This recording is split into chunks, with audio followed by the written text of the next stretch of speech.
ফাহিম বা ফাহাদ শাহরিয়ার, একটি নিউক্লিয়াসের ব্যাসার্ধ নির্ণয় করতে হবে যেখানে আর নট এত। ভাইয়া কিভাবে করব? আগের ক্লাসগুলা করলে তুমি পারবা, তাই না? বলো তো, আগের ক্লাসগুলা করলে তুমি পারবা। দাদা কি বায়োলজি পড়াবেন? হ্যাঁ, আজকে বায়োলজি পড়াবো, আজকে বায়োলজি পড়াবো। ওকে, সবাই আমার সাউন্ড ঠিকঠাক মতো শুনতে পাচ্ছ কিনা একটু ক্লিয়ার করে জানিয়ে দাও। কোন চ্যাপ্টার আমরা কোন চ্যাপ্টার পড়তেছিলাম? পরমাণুর গঠন ও নিউক্লিয়ার পদার্থবিজ্ঞানই তো পড়তেছিলাম নাকি? এটাই তো পড়তেছিলাম। বলো বলো বলো, কেমন আছেন? হ্যাঁ, খুব ভালো আছি। প্লে বাটন দেখতে চাই। আচ্ছা, প্লে বাটন দেখাবো, লাস্টে প্লে বাটন দেখাবো। ক্লাসের লাস্ট পর্যন্ত থাকো, তাহলে প্লে বাটন দেখাবো। ওকে, তাহলে হ্যাঁ, আজকে আমরা হচ্ছে নিউক্লিয়ার পদার্থবিজ্ঞান ও পরমাণুর গঠন এই চ্যাপ্টারের লাস্ট এবং নবম ক্লাসটা করব। আজকে আমরা লাস্ট এবং নবম ক্লাসটা করব। আজকে আমরা নিউক্লিয়ার বিক্রিয়ায় উৎপাদিত শক্তি রিলেটেড ব্যাখ্যা করব এবং আমরা কোনো একটা নিউক্লিয়াসের বাইন্ডিং এনার্জি অর্থাৎ বন্ধন শক্তি এইটা কিভাবে নির্ণয় করে এইটা আমরা আজকের ক্লাসে আলোচনা করব। তো এই মূলত আজকের ক্লাসের আলোচনার টপিক। আজকে আমরা ওই অধ্যায়টা একেবারে ফিনিশ করে ফেলবো। আজকে এই অধ্যায়ের ফিনিশিং ক্লাস। তাহলে চলো আমরা এই অধ্যায়টা শুরু করে দিই। আজকে যতটুকু বাকি আছে, এই অধ্যায়ের যতটুকু বাকি আছে সেইটা আমরা শুরু করে দিই। কি ক্লিয়ার? দাদা আজকে বায়োলজি পড়াবেন না? বায়োলজি পড়াবো না। তোমাদের শুভ্র ভাই আমার জন্য একটা টি শার্ট গিফট পাঠাইছে, তো এটাই পরেছিলাম আজকে সারাদিন। এটা পরেই দাঁড়ায় গেছে আর কি ক্যামেরার সামনে। টি শার্টটা খুব ভালো লাগছে, আসলে প্রিমিয়াম কোয়ালিটির টি শার্ট, খুবই খুবই ভালো লাগছে। কালারটা জোস, এই কালারটা আমার ফেভারিট কালার, তো এই কারণে আরো বেশি ভালো লাগছে। তো চলো আর কথা না বাড়াই শুরু করে দিই। আমরা প্রথমে আজকে হচ্ছে নিউক্লিয়াসের বাইন্ডিং এনার্জি পড়বো। তাহলে সুন্দর করে একটু হেডিংটা লিখো যে নিউক্লিয়াসের বাইন্ডিং এনার্জি বা বন্ধন শক্তি। নিউক্লিয়াসের নিউক্লিয়াসের নিউক্লিয়াসের বন্ধন শক্তি, নিউক্লিয়াসের বন্ধন শক্তি বা বাইন্ডিং এনার্জি।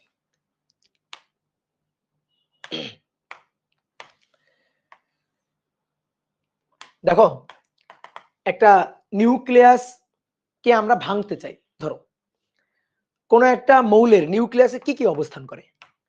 নিউক্লিয়াসে অবস্থান করে হচ্ছে প্রোটন এবং নিউট্রন। এটা হচ্ছে মৌলটার নিউক্লিয়াস। এর চারপাশে এরকম কক্ষপথে ইলেকট্রন গুলা ঘুরতেছে, কিন্তু আমাদের ওই কক্ষপথে ঘূর্ণনরত ইলেকট্রন নিয়ে আলোচনা না, আমরা নিউক্লিয়াসটা দেখতে চাই। তো নিউক্লিয়াসে কি থাকে? নিউক্লিয়াসে থাকে প্রোটন আর নিউট্রন। ধরো এই সবুজ কালির এইগুলা হচ্ছে প্রোটন, এগুলা হচ্ছে প্রোটন, এগুলা প্রোটন, এবং সমসংখ্যক বা তার চেয়ে কম বেশি সংখ্যক নিউট্রন অবস্থান করে। নরমালি নিউট্রনের সংখ্যা বেশি হয়, তাহলে নিউট্রন অবস্থান করতেছে, এগুলো হচ্ছে নিউট্রন। তো এই যে নিউক্লিয়াসে প্রোটন এবং নিউট্রন, আমরা নিউক্লিয়াস কিন্তু ব্যাসার্ধ ঘনত্ব বের করছিলাম। তো এই নিউক্লিয়াস খুবই ক্ষুদ্র একটা জায়গা। এই খুবই ক্ষুদ্র একটা জায়গার মধ্যে, নিউক্লিয়াস খুবই ক্ষুদ্র একটা জায়গার মধ্যে অনেক বেশি প্রোটন এবং নিউট্রন গাদাগাদি ঠাসাঠাসি করে অবস্থান করতেছে। আমরা নিউক্লিয়াসের ঘনত্ব বের করছিলাম, যে কোনো মৌলেরই নিউক্লিয়াসের ঘনত্ব something into 10⁻17 KG per metre cube. চিন্তা করতে পারছো? নিউক্লিয়াসের ঘনত্ব হচ্ছে 10⁻17 কেজি পার মিটার কিউব। দেখবে ইশাক স্যারের বইয়ে একটা ম্যাথ আছে এরকম, নিউক্লিয়াসের ঘনত্ব নির্ণয়। তো নিউক্লিয়াসের ঘনত্ব 17 কেজি পার মিটার কিউব। আচ্ছা, তোমাদের কি নিউক্লিয়াসের ঘনত্ব বের করা শিখাইছিলাম? বলো তো একটু, এখানে একটু কমেন্ট করো তো। নিউক্লিয়াসের ঘনত্ব বের করা কি শিখাইছিলাম? না না, আচ্ছা। আচ্ছা আমরা নিউক্লিয়াসের ঘনত্ব বের করব, সমস্যা না, আজকে নিউক্লিয়াসের ঘনত্ব বের করবো। তুমি আপাতত, হ্যাঁ আমারও তাই মনে হচ্ছে যে না তোমাদের করানো হয়নি। আচ্ছা নিউক্লিয়াসের আমরা ঘনত্ব বের করবো, তো আপাতত মেনে নাও নিউক্লিয়াসের ঘনত্ব হচ্ছে something into 10⁻17 KG per metre cube. পানির ঘনত্ব কত? পানির ঘনত্ব 10⁻3 কেজি পার মিটার কিউব। চিন্তা করতে পারতেছো পানির ঘনত্ব হচ্ছে নিউক্লিয়াসের ঘনত্ব কত বেশি? একটা অক্সিজেন মৌলের নিউক্লিয়াস, একটা ইউরেনিয়াম মৌলের নিউক্লিয়াস, এই নিউক্লিয়াসের ঘনত্ব অনেক অনেক অনেক অনেক বেশি পানির ঘনত্বের চেয়ে মাত্র মাত্র 10⁻14 গুণ বেশি। চিন্তা করতে পারতেছো তাহলে কি পরিমাণ ঘন? তো নিউক্লিয়াসে এই প্রোটন এবং নিউট্রন গুলা গাদাগাদি ঠাসাঠাসি করে অবস্থান করতেছে। তো এইটা এমনি এমনি হয় নাই, নিউক্লিয়াসটা গঠন করতে কিন্তু শক্তি খরচ হয়েছে। আমি যদি এই সাপোজ এই যে নিউক্লিয়াসটা, এই নিউক্লিয়াসে কি কি থাকবে? জেড সংখ্যক প্রোটন থাকবে এবং এ মাইনাস জেড সংখ্যক নিউট্রন থাকবে। কোন একটা মৌলের সংকেত যদি এটা হয় এক্স, তাহলে নিচে জেড হচ্ছে তার পারমাণবিক সংখ্যা বা প্রোটন সংখ্যা, পারমাণবিক সংখ্যা বা এটা হচ্ছে প্রোটন সংখ্যা, প্রোটন সংখ্যা। তাহলে প্রোটন সংখ্যা, আর উপরে এ হচ্ছে ভর সংখ্যা বা নিউক্লিয়ন সংখ্যা। এই ভর সংখ্যা হচ্ছে প্রোটন আর নিউট্রন সংখ্যার সমষ্টি, প্রোটন এবং নিউট্রন সংখ্যার সমষ্টি। তাহলে অতএব নিউট্রন সংখ্যা কয়টা? নিউট্রন সংখ্যা এগুলো আমরা ভেঙে কিন্তু আগেও দেখাইছি। নিউট্রন সংখ্যা হচ্ছে এ মাইনাস জেড, এ মাইনাস জেড সংখ্যক হচ্ছে নিউট্রন আছে। তাহলে এই যে নিউক্লিয়াসটা, মৌলের এই যে নিউক্লিয়াসটা, এই নিউক্লিয়াসে জেড সংখ্যক প্রোটন আছে এবং এ মাইনাস জেড সংখ্যক নিউট্রন অবস্থান করতেছে। জেড সংখ্যক প্রোটন এবং এ মাইনাস জেড সংখ্যক নিউট্রন অবস্থান করতেছে কোথায়? নিউক্লিয়াস। যখন আমি জেড সংখ্যক প্রোটনকে এবং জেড সংখ্যক নিউট্রনকে একসাথে নিউক্লিয়াসের মধ্যে অবস্থান করায় একটা নিউক্লিয়াস তৈরি করব, তখন এরা একত্রিত হয়ে কিছু পরিমাণ শক্তি নির্গত করবে। অথবা আমরা উল্টাভাবে বলতে পারি, ধরো আমি এরকম দুম করে একটা ঘুষি দিব, দিয়ে এই নিউক্লিয়াসটাকে ভেঙে ফেলবো। তো আমি একটা শক্তি দিব, শক্তি দিয়ে নিউক্লিয়াসটাকে ভেঙে ফেলবো। তো একটা নিউক্লিয়াসকে ভেঙে ফেলা মানে কি, নিউক্লিয়াসটা যতগুলো প্রোটন নিউট্রন দিয়ে গঠিত হয়েছে এই প্রোটন নিউট্রন গুলাকে আমি একেবারে ছড়াই দেব, একেবারে প্রোটন নিউট্রন গুলাকে আমি ছড়াই দেব। এই প্রোটন গুলা কিন্তু পরস্পরকে বিকর্ষণ করে, তাহলে প্রোটন গুলার জন্য কিন্তু একটা তড়িৎ ক্ষেত্র এখানে আছে। তারপরে এই যে নিউট্রন গুলা, প্রোটন নিউট্রন নিউট্রন নিউট্রন, এরা পরস্পরকে কিন্তু আকর্ষণ করে। তো এদের আকর্ষণ বলের একটা ক্ষেত্র আছে। যখন এরকম এরকম আকর্ষণ বিকর্ষণ বলের ক্ষেত্রে এভাবে অবস্থান করতেছে, তখন আসলে কিন্তু শক্তির একটা ব্যাপার স্যাপার এখানে জড়িত হচ্ছে। তো আমি কি করতে চাই, একে এরকম দুম করে ঘুষি দিয়ে ভেঙে ফেলতে চাই। অর্থাৎ প্রোটন গুলা ছড়াই পড়বে, নিউট্রন গুলা ছড়াই পড়বে, একটা প্রোটনের সাথে একটা প্রোটনের আর কোনো সম্পর্ক থাকবে না, একটা নিউট্রনের সাথে একটা নিউট্রন বা একটা প্রোটনের সাথে একটা নিউট্রনের কোনো সম্পর্ক থাকবে না। তাহলে আমি কি করবো, এটাকে একেবারে ছড়াই দিব, নিউক্লিয়াসটাকে ভেঙে ফেলবো। ভেঙে ফেলতে গেলে আমার কিছু শক্তি দিয়ে হিট করতে হবে, আমার এরকম শক্তি দিয়ে দুম করে ঘুষি দিতে হবে। তো আমি যে পরিমাণ শক্তি দিলে একটা নিউক্লিয়াস ভেঙে ছড়াই যাবে, প্রোটন গুলা ছিটকে ছিটকে দূরে সরে যাবে, নিউট্রন গুলা ছড়াই পড়বে, সেই শক্তিটাকে বলা হচ্ছে এই যে নিউক্লিয়াস, এই নিউক্লিয়াসের বাইন্ডিং এনার্জি। এখন তোমার মনে হতে পারে ভাই বাইন্ডিং এনার্জি তো বন্ধন শক্তি। দেখো এই জন্য আমি প্রথমে বলছিলাম তোমাকে যে আমি একটা নিউক্লিয়াসকে ভাঙতে গেলে আমার শক্তি দিয়ে আঘাত করতে হবে, নিউক্লিয়াস ভেঙে যাবে, প্রোটন নিউট্রন ছড়াই ছড়াই পড়বে। ঠিক তেমনি ভাবে যখন প্রোটন নিউট্রন গুলো একত্রিত হয়ে একটা নিউক্লিয়াস তৈরি করছে, তখন এর সাথে প্লাস কিছু শক্তি নির্গত হয়েছে। তো এই যে শক্তিটা নির্গত হইলো, এই যে বন্ধন গঠন হয়ে নিউক্লিয়াসে প্রোটন এবং নিউট্রন একত্রিত হয়ে কিছু পরিমাণ শক্তি নির্গত করলো। কেমিস্ট্রিতে তোমরা ওই যে তাপ উৎপাদী, তারপরে বিক্রিয়া পড়ছো না এরকম, তো এরকম কিছু পরিমাণ শক্তি তারা একত্রিত হয়ে প্রোটন নিউট্রন গুলো একত্রিত হয়ে নিউক্লিয়াস গঠন করার পরে কিছু পরিমাণ শক্তি নির্গত করলো। এই যে শক্তিটা নির্গত করলো, যে শক্তিটা ছেড়ে দিল, এই এই শক্তিটাকে বলা হচ্ছে বাইন্ডিং এনার্জি বা বন্ধন শক্তি। আমি দুই ভাবেই বলতে পারি, একটা হচ্ছে বন্ধন ভাঙতে যে শক্তি দিয়ে হিট করতে হবে সেটাই বাইন্ডিং এনার্জি, আর একটা হচ্ছে বন্ধন গঠিত হয়ে প্রোটন এবং নিউট্রন গুলো একত্রিত হয়ে নিউক্লিয়াস গঠিত হয়ে নিউক্লিয়াস তৈরি করে যে পরিমাণ শক্তি নির্গত হলো, সেই পরিমাণটাই বাইন্ডিং এনার্জি বা বন্ধন শক্তি। খুবই কমন সেন্স, যে শক্তি নির্গত করছে ঠিক সেই পরিমাণ শক্তি দিয়ে হিট করলেই আবার ভেঙে যাবে। গঠন হওয়ার সময়, তারা গঠন করার সময়, নিউক্লিয়াস তৈরি করার সময় যে শক্তিটা নির্গত করছে ছেড়ে দিচ্ছে, সেই শক্তি দিয়ে হিট করলেই তো আবার নিউক্লিয়াসটা ভেঙে যাবে। খুবই সিম্পল কথা। তাহলে নিউক্লিয়াস তৈরি করতে গেলে যে শক্তি নির্গত হয়েছে বা নিউক্লিয়াস ভাঙতে গেলে, একটা নিউক্লিয়াসকে ভেঙে প্রোটন নিউট্রন গুলোকে ছড়াই দিতে গেলে যে পরিমাণ শক্তি আমার লাগবে, এটাকেই বলা হচ্ছে বাইন্ডিং এনার্জি। এইবার আসো এই ব্যাপারগুলো আমরা আরো খোলাসা করে বুঝবো। আমি তো সূচনা কথা বললাম, এবার আমি তোমাকে একেবারে হাতে কলমে এই জিনিসগুলো বুঝাবো। তাহলে দেখো, মনে করো কোন একটা মৌলের নিউক্লিয়াস, মৌলটা হচ্ছে এক্স, এক্স এটা হচ্ছে মৌল, এই মৌলটার নিউক্লিয়াস, নিউক্লিয়াস তাহলে এক্স নিউক্লিয়াস, এইভাবে ছোট্ট করে লিখি যে এক্স মৌলটার নিউক্লিয়াস, নিউক্লিয়াসের মধ্যে প্রোটন নিউট্রন আছে। আমি কি করলাম, কিছু পরিমাণ শক্তি দিয়ে হিট করলাম, এই যে কিছু পরিমাণ শক্তি এনার্জি, এনার্জি দিয়ে হিট করলাম। তাহলে হিট করলে কি হবে, হিট করলে আর নিউক্লিয়াসটা নিউক্লিয়াসের মতো থাকবে না, নিউক্লিয়াসে কি আছে, প্রোটন নিউট্রন একত্রিত হয়ে আছে, থাকবে না। তাহলে কি হবে, এইটা ভেঙে যাবে, ভেঙে প্রোটন গুলা ছড়াই যাবে, নিউট্রন গুলা ছড়াই যাবে, অর্থাৎ প্রোটন নিউট্রন আলাদা আলাদা হয়ে যাবে। তাহলে জেড সংখ্যক প্রোটন, জেড সংখ্যক প্রোটন, তাহলে জেড সংখ্যক প্রোটন, প্রোটন তো পি, তাহলে আমরা একটু এই যে ব্র্যাকেট দিয়ে লিখি জেড সংখ্যক প্রোটন এরা আলাদা হয়ে যাবে। তারপরে প্লাস এ মাইনাস জেড সংখ্যক নিউট্রন, এ মাইনাস জেড সংখ্যক নিউট্রন এরা আলাদা হয়ে যাবে, এই যে নিউট্রন আলাদা আলাদা হয়ে যাবে। প্লাস কি হবে, কিছু পরিমাণ শক্তি নির্গত হবে, প্লাস কিছু পরিমাণ শক্তি, মানে সরি সরি সরি সরি শক্তিটা আমি দিছি এই পাশে, এই যে শক্তি দিয়ে আঘাত করছি, প্রোটন আর নিউট্রন গুলো আলাদা আলাদা হয়ে যাবে। তাহলে প্রোটন আর নিউট্রন গুলো কি হলো, আলাদা আলাদা হয়ে গেল, কি করার কারণে, শক্তি দিয়ে আঘাত করার কারণে। যে শক্তি দিয়ে আঘাত করা হলো এই শক্তিটাকেই বলা হচ্ছে বাইন্ডিং এনার্জি। যে শক্তি দিয়ে আঘাত করলে প্রোটন নিউট্রন গুলো আলাদা আলাদা হয়ে যাবে, ছিটকে ছিটকে প্রোটন গুলো আলাদা আলাদা চলে যাবে, নিউট্রন গুলো আলাদা আলাদা চলে যাবে। দেখো এই যে প্রোটন গুলো তৈরি হয়েছে, এই একটা প্রোটন, মানে নিউক্লিয়াস তৈরি হয়েছে, এই একটা প্রোটন, এই একটা প্রোটন, এই একটা প্রোটন, এই একটা প্রোটন, এই যে এই প্রোটন গুলাকে আমরা এনে নিউক্লিয়াসের মধ্যে ঢুকাইছি। তারপরে নিউট্রন, এই নিউট্রন, এই একটা নিউট্রন, এই একটা নিউট্রন, এই নিউট্রন গুলো আগে আলাদা আলাদা ছিল, আলাদা আলাদা ছিল, নিউট্রন গুলাকে আমরা কি করছি, নিউট্রন গুলাকে আমরা টেনে নিউক্লিয়াসের মধ্যে ঢুকাইছি, প্রোটন গুলাকে, প্রোটন গুলাকে নিউক্লিয়াসের মধ্যে ঢুকাইছি, নিউট্রন গুলাকে নিউক্লিয়াসের মধ্যে ঢুকাইছি, ঢুকে আমি নিউক্লিয়াস তৈরি করছি, ঢুকায় আমি নিউক্লিয়াস তৈরি করছি। নিউক্লিয়াস তৈরি করলে কিছু পরিমাণ শক্তি নির্গত করছে, ওই শক্তিটাই বাইন্ডিং এনার্জি। এবার এই নিউক্লিয়াসটা ভাঙবো, তাহলে ভেঙে আবার কি করব, প্রোটন গুলাকে ছড়াই দিব, নিউট্রন গুলাকে ছড়াই দিব। তাহলে ভেঙে আবার প্রোটন নিউট্রন গুলাকে আলাদা আলাদা করতে গেলে যে শক্তি দিয়ে হিট করতে হবে সেটাই হচ্ছে বাইন্ডিং এনার্জি। ভাইস ভার্সা কথা, খুবই সিম্পল কথা।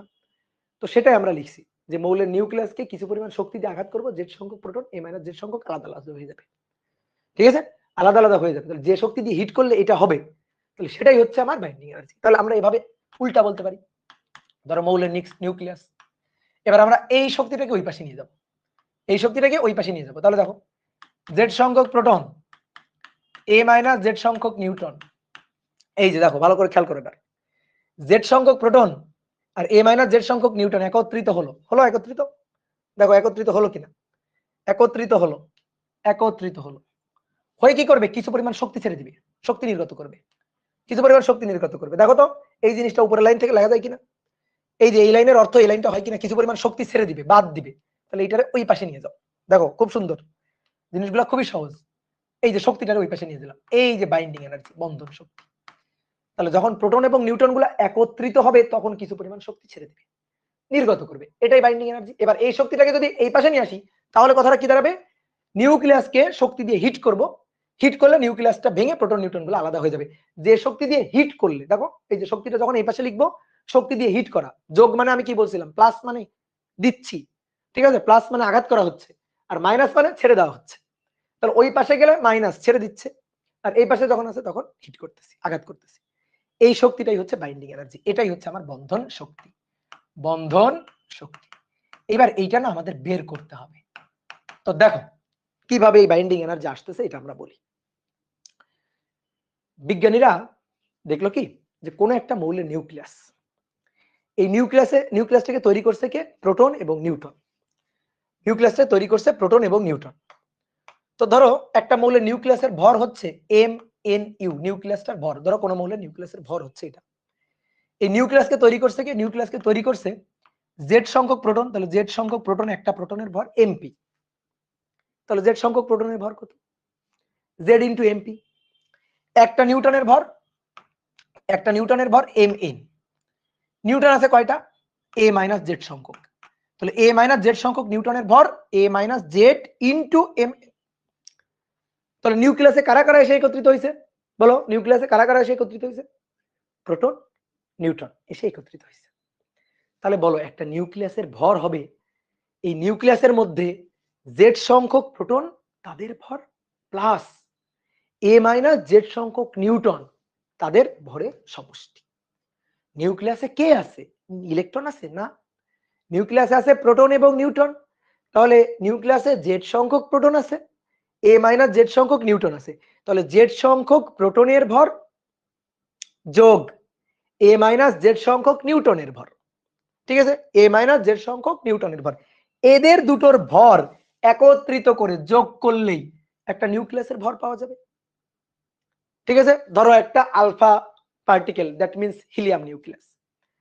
হিলিয়াম নিউক্লিয়াসের সংকেত কি? 2He4, দুটো প্রোটন 4 - 2, দুটো নিউট্রন। তাহলে আমি যদি বলি একটা হিলিয়াম নিউক্লিয়াসের ভর কত, নিউক্লিয়াসের ভর, তাহলে নিউক্লিয়াসের দুটো প্রোটন আছে, দুটো প্রোটনের ভর যোগ দুটো নিউট্রন আছে, দুটো নিউট্রনের ভর যোগ করলে পরে নিউক্লিয়াসের ভর পাওয়া যাবে। তো বিজ্ঞানীরা কি করলো কি আলাদা আলাদা করে কতগুলো প্রোটন মিলে নিউক্লিয়াসটা তৈরি করছে, সেই প্রোটনগুলোর ভর আলাদা আলাদা করে মাপলো। আলাদা আলাদা করে প্রোটনের ভর মাপতে গেলে সবগুলো প্রোটনের ভর তোমার মাপার দরকার নেই, তুমি একটা প্রোটনের ভর মাপলেই হবে। ধরো একটা প্রোটনের ভর এমপি, তাহলে জেড সংখ্যক প্রোটনের ভর জেড ইন্টু এমপি। এবার মনে করো নিউটনের ভর মাপবো, তাহলে একটা নিউটনকে বললাম যা তুই দাঁড়িপাল্লার উপরে উঠ, তোকে মনে করো যে তুলা যন্ত্র বা দাঁড়িপাল্লার উপরে উঠাইলাম, মানে কোনো না কোনো ভাবে ধরো মাপলাম। এগুলা কিন্তু দাঁড়িপাল্লা বা তুলা যন্ত্র দিয়ে নিউটন প্রোটনের ভর মাপে না, এগুলো অন্য অন্য ভাবে মাপে। তো নিউটন, একটা নিউটনের ভর মাপলাম, মাপার পরে কয়টা নিউটন আছে? এ মাইনাস জেড, তাহলে এ মাইনাস জেড দিয়ে গুণ করলাম, তাহলে এ মাইনাস জেড সংখ্যক নিউটনের ভর পাইলাম। যোগ করে যে ভরটা পাবো সেটা নিউক্লিয়াসের ভর হওয়া উচিত। এবার কি করলাম, নিউক্লিয়াস তৈরি হয়ে আছে, অর্থাৎ এই নিউক্লিয়াসের মধ্যে জেড সংখ্যক প্রোটন আছে, এ মাইনাস জেড সংখ্যক নিউটন আছে। এবার নিউক্লিয়াস থেকে উঠালাম দাঁড়িপাল্লায়, যে এবার দেখি তোরে ভর মাপবো, নিউক্লিয়াস থেকে ভর মাপবো। তো নিউক্লিয়াসটাকে ভর মাপলাম, মাপার পরে বিজ্ঞানীরা দেখলো কি কি ব্যাপার, আগের দুইটা ভর অর্থাৎ জেড সংখ্যক প্রোটনের ভর আর এ মাইনাস জেড সংখ্যক নিউটনের ভর, এটা যোগ করলেই তো নিউক্লিয়াসটার ভর হওয়া উচিত ছিল। কিন্তু দেখা যাচ্ছে তা হয় না, তা হয় না, এই দুটো সমান সমান, পুরোপুরি সমান সমান হয় না। এটাই হচ্ছে কাহিনী, যে কি ব্যাপার এই দুইটা পুরোপুরি সমান হইল না কেন। এই জেড সংখ্যক প্রোটনের ভর এ মাইনাস জেড সংখ্যক নিউটনের ভর একত্রিত করে যোগ করলাম, যোগ করলে তো নিউক্লিয়াসের ভর হওয়া উচিত। কিন্তু নিউক্লিয়াসের ভর যখন আলাদাভাবে মাপলাম, তখন দেখলাম নিউক্লিয়াসের ভর যখন আর কি এই যে প্রোটন নিউটন একসাথে নিয়ে নিউক্লিয়াস এটার ভর মাপলাম একসাথে, দেখলাম সমান হচ্ছে না, মিসম্যাচ হচ্ছে, ভরের কম বেশি হচ্ছে সবগুলো মৌলের ক্ষেত্রে। সবগুলো মৌল, হিলিয়াম নিউক্লিয়াস, ইউরেনিয়াম নিউক্লিয়াস, তারপরে মনে করো যে ক্রিপ্টন নিউক্লিয়াস, মানে যতগুলো নিউক্লিয়াস সবারই দেখলাম বিজ্ঞানীরা এক্সপেরিমেন্ট করে দেখতেছে কি এক একটা নিউক্লিয়াসের জন্য এই ভরের পার্থক্য এক এক রকম। এবার কোনটা বেশি হচ্ছে কোনটা কম হচ্ছে? বেশি হচ্ছে এইটা, এই যে নিউক্লিয়াসের ভরটা যখন বন্ধন গঠন হচ্ছে তখন নিউক্লিয়াসের ভরটা কমে যাচ্ছে, অর্থাৎ এই যে জেড সংখ্যক প্রোটনের ভর আর এ মাইনাস জেড সংখ্যক নিউটনের ভর, এই দুইটা একত্রিত করে যেটা পাওয়া যাচ্ছে, দেখা যাচ্ছে এইটা হচ্ছে নিউক্লিয়াসের ভরের তুলনায় নিউক্লিয়াসের ভর, যদি আমি নিউক্লিয়াসকে আলাদা করে মাপি তাহলে নিউক্লিয়াসের ভরের তুলনায় এই দুইটার যোগফল বেশি। তার মানে কি দাঁড়াইলো, ভালো করে বুঝো এবার।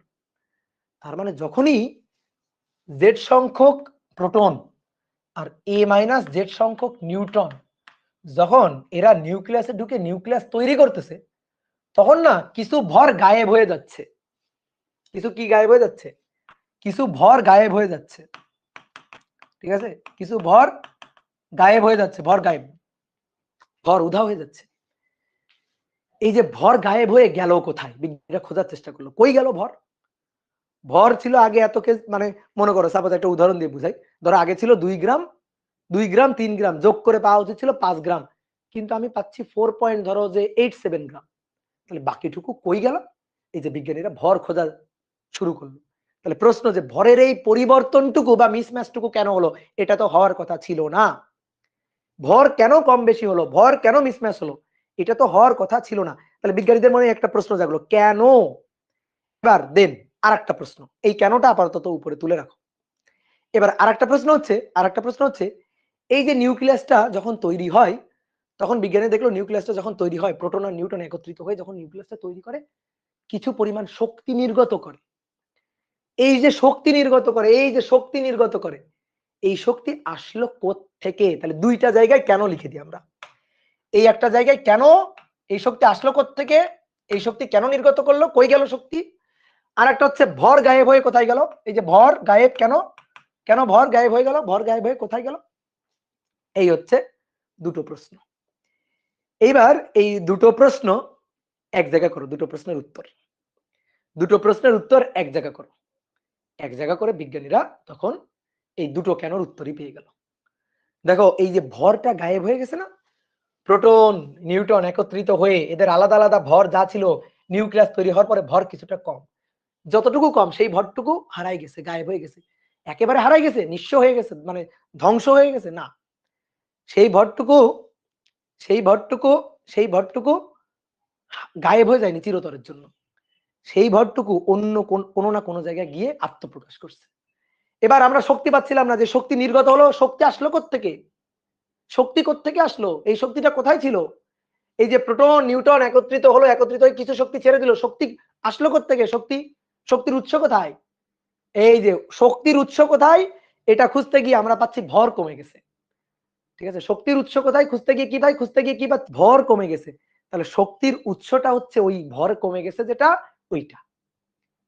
কথা কি বুঝতে পারছো? যে ভরটুকু কমে গেছে, কতটুকু ভর কমে গেছে বলো? এটা বেশি আর এটা কম, তাহলে কতটুকু ভর কমে গেছে? ডেল এম ভর কমে গেছে, that is Z M P plus A minus Z M N. এই যে ভরটুকু কমে গেছে না, এই ভরটুকুই আসলে শক্তিতে রূপান্তরিত হয়ে শক্তি নির্গত করছে।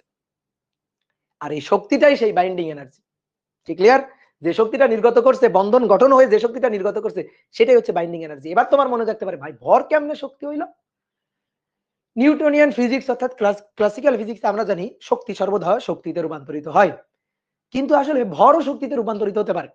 এটাই হচ্ছে থিওরি অফ রিলেটিভিটি, আইনস্টাইনের আপেক্ষিকতা তত্ত্বের মূল কথা, যে ভরও শক্তিতে রূপান্তরিত হতে পারে।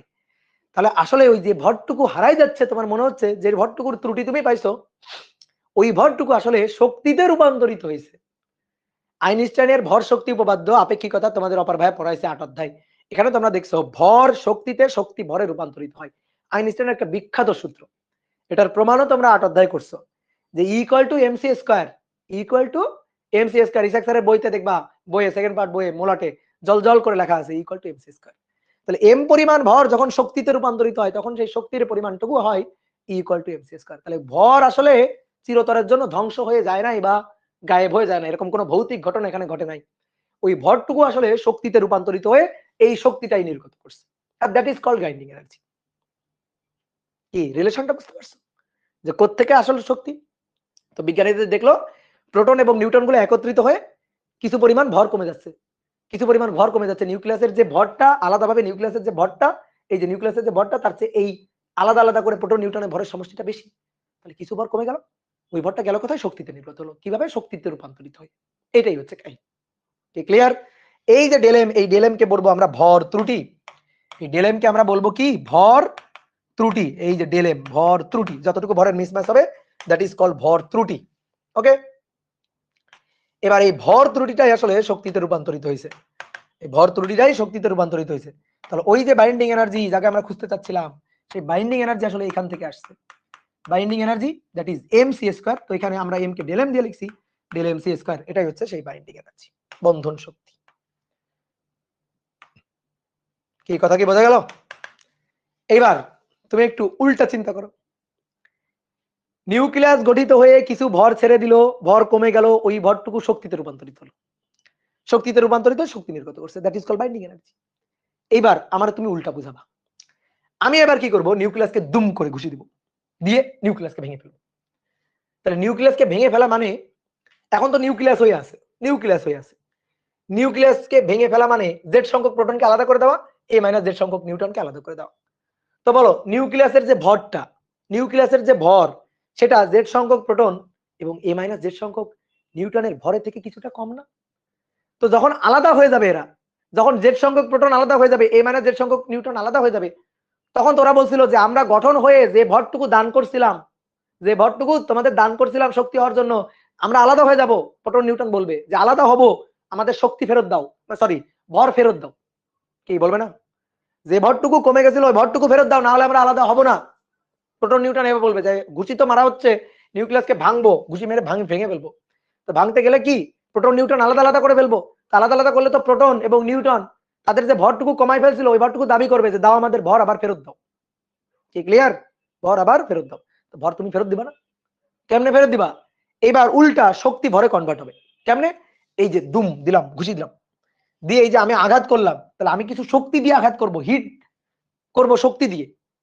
তাহলে শক্তি দিয়ে আঘাত করলে ওই যে আমি শক্তিটা দিচ্ছি, এই যে শক্তিটা দিচ্ছি, সেই শক্তি এবার ভরে রূপান্তরিত হয়ে ওদের এবার আলাদা আলাদা ওই জেড কে ভর দিয়ে দিবে, এ মাইনাস জেড সংখ্যক নিউটনকে ভর দিয়ে দিবে। ভর দেওয়ার পরে ওরা যখন নিজেদের ভর ফিরে পাবে তখন ওরা আবার আলাদা আলাদা হয়ে আলাদা আলাদা প্রোটন, আলাদা আলাদা নিউটন, প্রোটনের ভর ফিরে পাবে, নিউটনের ভর ফিরে পাবে। কথা কি বুঝছো? কি ক্লিয়ার? কথা কি বুঝতে পারছো? তাহলে এই হচ্ছে কাহিনী। ডান? এই তাহলে নিউক্লিয়াস, প্রোটন নিউটন একত্রিত হয়ে নিউক্লিয়াস গঠন হলে কিছু শক্তি নির্গত হয়, আর ওই শক্তিটা আসে ভরের ত্রুটি থেকে। আবার আমি যখন নিউক্লিয়াসকে ভেঙে ফেলবো তখন তো আবার ওই যে ভরটুকু কমে গেল ওটা আবার ফেরত দিতে হবে। তো তখন আবার ওই শক্তিটা দিয়ে আঘাত করতে হয়। তাহলে ওই শক্তিটা দিয়ে আঘাত করার পরে শক্তিটা আবার ভরে রূপান্তরিত হয়, প্রোটন নিউটনের আলাদা আলাদা ভর দিয়ে দেয়। তখন এই যে আমরা আবার মনে করো যে নিউক্লিয়াসকে ভেঙে আলাদা আলাদা করে জেড সংখ্যক প্রোটন এবং এ মাইনাস জেড সংখ্যক নিউটন পাই। এটা হচ্ছে কাহিনী শক্তির এবং ভরের পারস্পরিক রূপান্তর। তাহলে আমরা এখান থেকে দুটো সূত্র পাইলাম, ভর ত্রুটি আর বন্ধন শক্তি। এই দুটা সূত্রই আমাদের এবার কাজে লাগবে। কি ক্লিয়ার? ওকে।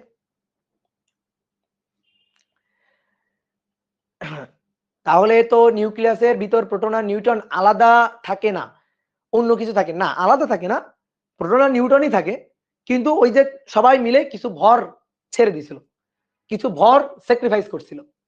যে ভরটা স্যাক্রিফাইস করে তারা চুক্তিবদ্ধ হয়েছিল আমরা একসাথে থাকবো ভর স্যাক্রিফাইস করে। এবার যখন আলাদা হয়ে যাবে তখন আবার ওই যে ভর ফেরত পাবে। এটাই। কি ক্লিয়ার?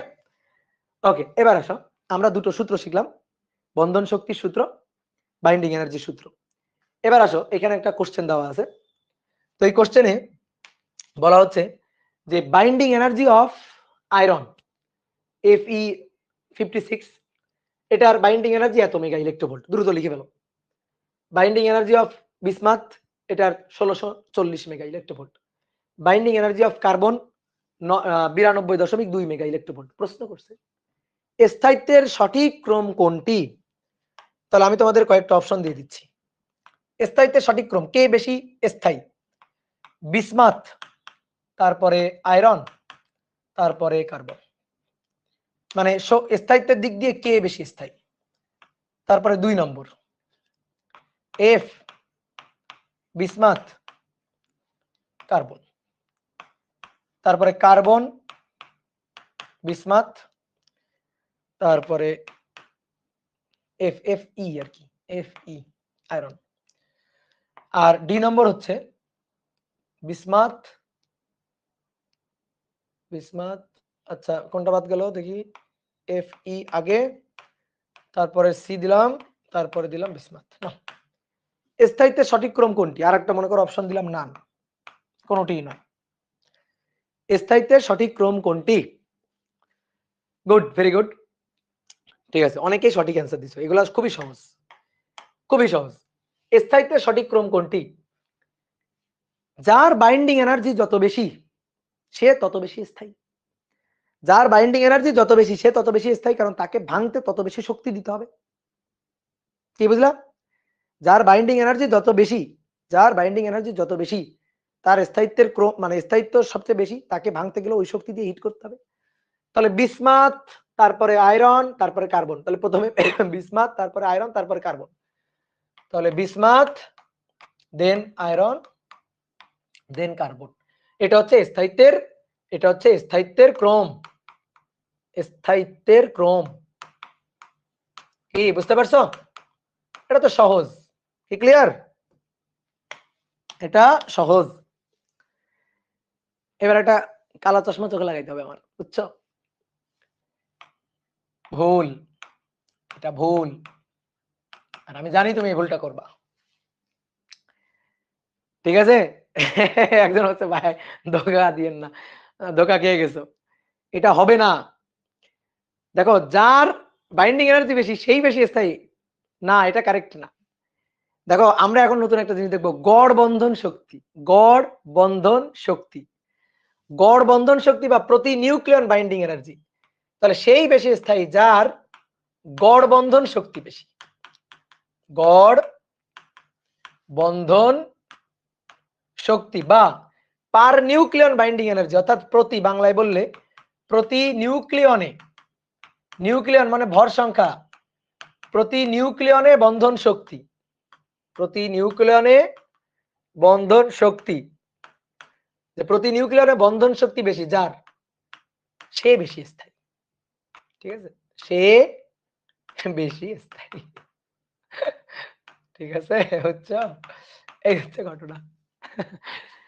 এবার আসো দেখো, যার পার নিউক্লিয়ন বাইন্ডিং এনার্জি বেশি। তো পার নিউক্লিয়ন বাইন্ডিং এনার্জি কি, গড় বন্ধন শক্তির সূত্রটা কি, টোটাল বন্ধন শক্তি, গড় বন্ধন শক্তি, এটা হচ্ছে total binding energy, total binding energy divided by A হচ্ছে নিউক্লিয়ন নাম্বার।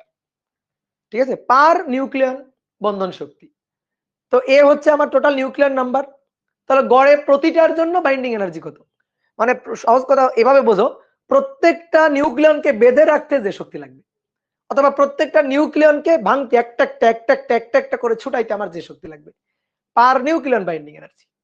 তোমার এইটা দেখতে হবে, যার পার নিউক্লিয়ন বাইন্ডিং এনার্জি বেশি সে বেশি স্থায়ী।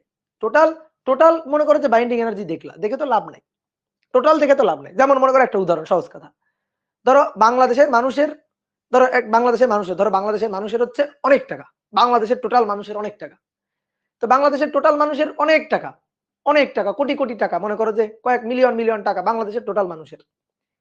এবার মনে করো যে আরেকটা দেশ ধরো, সাপোজ আরেকটা দেশ ধরো, বললাম সে নেপাল ধরো, এখন নেপালের মানুষের টাকার পরিমাণ কম, নেপালের মানুষের টোটাল টাকার পরিমাণ কম, ঠিক আছে, আমাদের বাংলাদেশের মানুষের টোটাল টাকার পরিমাণ অনেক অনেক বেশি। এইবার আসো বাংলাদেশের জনসংখ্যা দিয়ে এবার প্রতি এই যে টাকাকে ভাগ দাও, মানে মাথা পিছু আয় বের করো, ভাগ দাও, ভাগ দিলে সবার মাথা পিছু আয় বা সবার মনে করো যে মানে গড়ে কার কাছে কত টাকা আছে, গড়ে এই টাকার পরিমাণ বাংলাদেশে খুবই কম, ধরো বাংলাদেশে খুবই কম, কিন্তু নেপালের নেপালের ধরো যে টোটাল মানুষের টাকার পরিমাণ অনেক বেশি, কিন্তু মনে করো যে পার পার নিউক্লিয়ন টাকা মানে পার লোকের টাকা, ঠিক আছে, একজন গড়ে মানে গড় মাথা পিছু আয় সেটা আবার অনেক বেশি। ঠিক আছে, কারণ ওদের মনে করো জনসংখ্যা কম, তাহলে টোটাল টাকাকে জনসংখ্যা কম ভাগ দেবো, আর বাংলাদেশের জনসংখ্যা বেশি ভাগ দিব। ঠিক আছে, তাহলে ভাগ দিলে কি হচ্ছে, আমাদের বাংলাদেশে টোটাল মানুষের টাকার পরিমাণ বেশি, কিন্তু একজন একজন করে গড় চিন্তা করলে খুবই কম। তাহলে বাংলাদেশের মানুষ বেশি গরিব না, আর নেপালের মানুষ বেশি ধনী, এরকম আর কি তুলনা করলাম আর কি, ধরো দুটো দেশ এভাবে তুলনা করলাম। তাহলে আসলে মানে কার কত বাইন্ডিং এনার্জি ওই দেখে লাভ নেই, মানে প্রতি নিউক্লিয়নে মাথা পিছু বাইন্ডিং এনার্জি দেখতে হবে, এটাই হচ্ছে কাহিনী। মাথা মাথা পিছু দেখতে হবে, তুমি কোন দেশ গরিব আর কোন দেশ ধনী এটা বুঝবা কেমনে, কে বেশি স্থায়ী আর কে বেশি অস্থায়ী এটা বুঝবা কেমনে, কার কাছে গড়ে কত টাকা আছে। ঠিক আছে, এটাই হচ্ছে কাহিনী।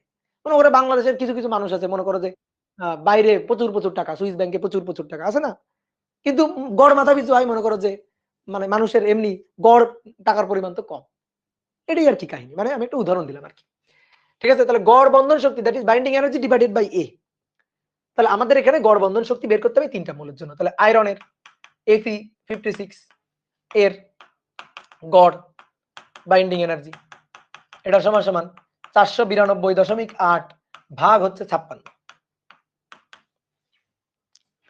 492.8 ভাগ 56, 492.8 ভাগ 56, তাহলে এর গড় মাথা পিছু হচ্ছে বাইন্ডিং এনার্জি হচ্ছে 8.8 মেগা ইলেকট্রোভোল্ট, একটা নিউক্লিয়ন ভাঙতে এই শক্তি লাগবে। তারপরে এবার আসো বিসমাথের, বিসমাথ কত 209, তাহলে 209 এর গড় বাইন্ডিং এনার্জি, তাহলে এর গড় বাইন্ডিং এনার্জি হচ্ছে গড় বাইন্ডিং এনার্জি 1640 ভাগ হচ্ছে 209 হচ্ছে টোটাল নিউক্লিয়ার নাম্বার, তাহলে 1640 ভাগ 209, 209, তাহলে এইটা হচ্ছে 7.84 মেগা ইলেকট্রোভোল্ট। আর একটা হচ্ছে কার কার্বনের, কার্বনের কত 12, তাহলে এর গড় বাইন্ডিং এনার্জি এটা হচ্ছে টোটাল 92.2 ভাগ হচ্ছে 12, তাহলে 92.2 ভাগ 12 এটা হচ্ছে 7.68 এত মেগা ইলেকট্রোভোল্ট। তাহলে একটা 8.8, একটা 7.84 আর একটা 7.6, তাহলে প্রথমে আয়রন, তারপরে বিসমাথ, তারপরে কার্বন, তাহলে আসলে অ্যান্সার হচ্ছে বি। ঠিক আছে, আসলে অ্যান্সার হচ্ছে বি। তাহলে সবাই প্রথমে এ বলছিলা, বুঝতে পারছো? কি ক্লিয়ার? Okay good. এখন তো মুখে খাবার তুলে দিচ্ছেন, হ্যাঁ মুখে তো খাবার তুলে দিলাম এখন। ওকে, এবার আসো, find out the binding energy of alpha particle. নাও প্রশ্নটা তুলে ফেলো।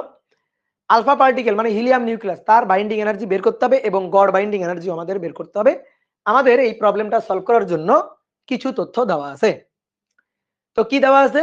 দেওয়া আছে আলফা পার্টিকেলের ভর মানে হিলিয়াম নিউক্লিয়াসটার ভর, হিলিয়াম নিউক্লিয়াসটার ভর, নিউট্রনের ভর এবং প্রোটনের ভর দেওয়া আছে আমাদের। কি ক্লিয়ার? তাহলে এখন আমাদের বের করতে হবে, না এখন আমাদের বের করতে হবে এই আলফা পার্টিকেলের বাইন্ডিং এনার্জি কত। তাহলে আসো আমরা আলফা পার্টিকেলের বাইন্ডিং এনার্জি বের করবো। তাহলে আগে আগে আলফা পার্টিকেলটাকে একটু লিখে নিই। আলফা পার্টিকেল নিচে 2 উপরে 4, এটা তো আসলে হিলিয়াম বলতে গেলে, হিলিয়াম 2 এই যে উপরে 4। তাহলে ভাইয়া এর জেড হচ্ছে 2 আর এ মাইনাস জেড, এই এ মাইনাস জেড হচ্ছে 4 মাইনাস 2 আর কি, তো এটাও 2। তাহলে আসো আমাদের প্রথমে ভর ত্রুটি বের করতে হবে, না হলে তো বাইন্ডিং এনার্জি পারবো না আমরা বের করতে। ভর ত্রুটি ডেল এম বের করবো, তারপরে del M C square that is binding energy. ঠিক আছে, তাহলে আসো আমরা বের করব ডেল এম ভর ত্রুটি, ডেল এম। তাহলে ডেল এম ভর ত্রুটি, তাহলে একটু আগে আমরা কিন্তু দেখছি যে জেড সংখ্যক প্রোটনের ভর আর এ মাইনাস জেড সংখ্যক নিউটনের ভর একত্রিত হয়ে দেখা যায় কি তাদের যে আলাদা আলাদা ভাবে ভরের যে যোগফল হয় সেটা নিউক্লিয়াসের ভর থেকে কিছুটা বেশি, অর্থাৎ নিউক্লিয়াসের ভর আলফা পার্টিকেলে নিউক্লিয়াসের ভর কম, এটাই তো সূত্র। তাহলে জেড সংখ্যক প্রোটনের ভর এ মাইনাস জেড সংখ্যক নিউটনের ভর একত্রিত করে যোগ করার পরে নিউক্লিয়াসের ভরটা বাদ দিব, বাদ দিলে যতটুকু ভরের মিসম্যাচ পাওয়া যাবে সেটাই হবে ভরের ত্রুটি।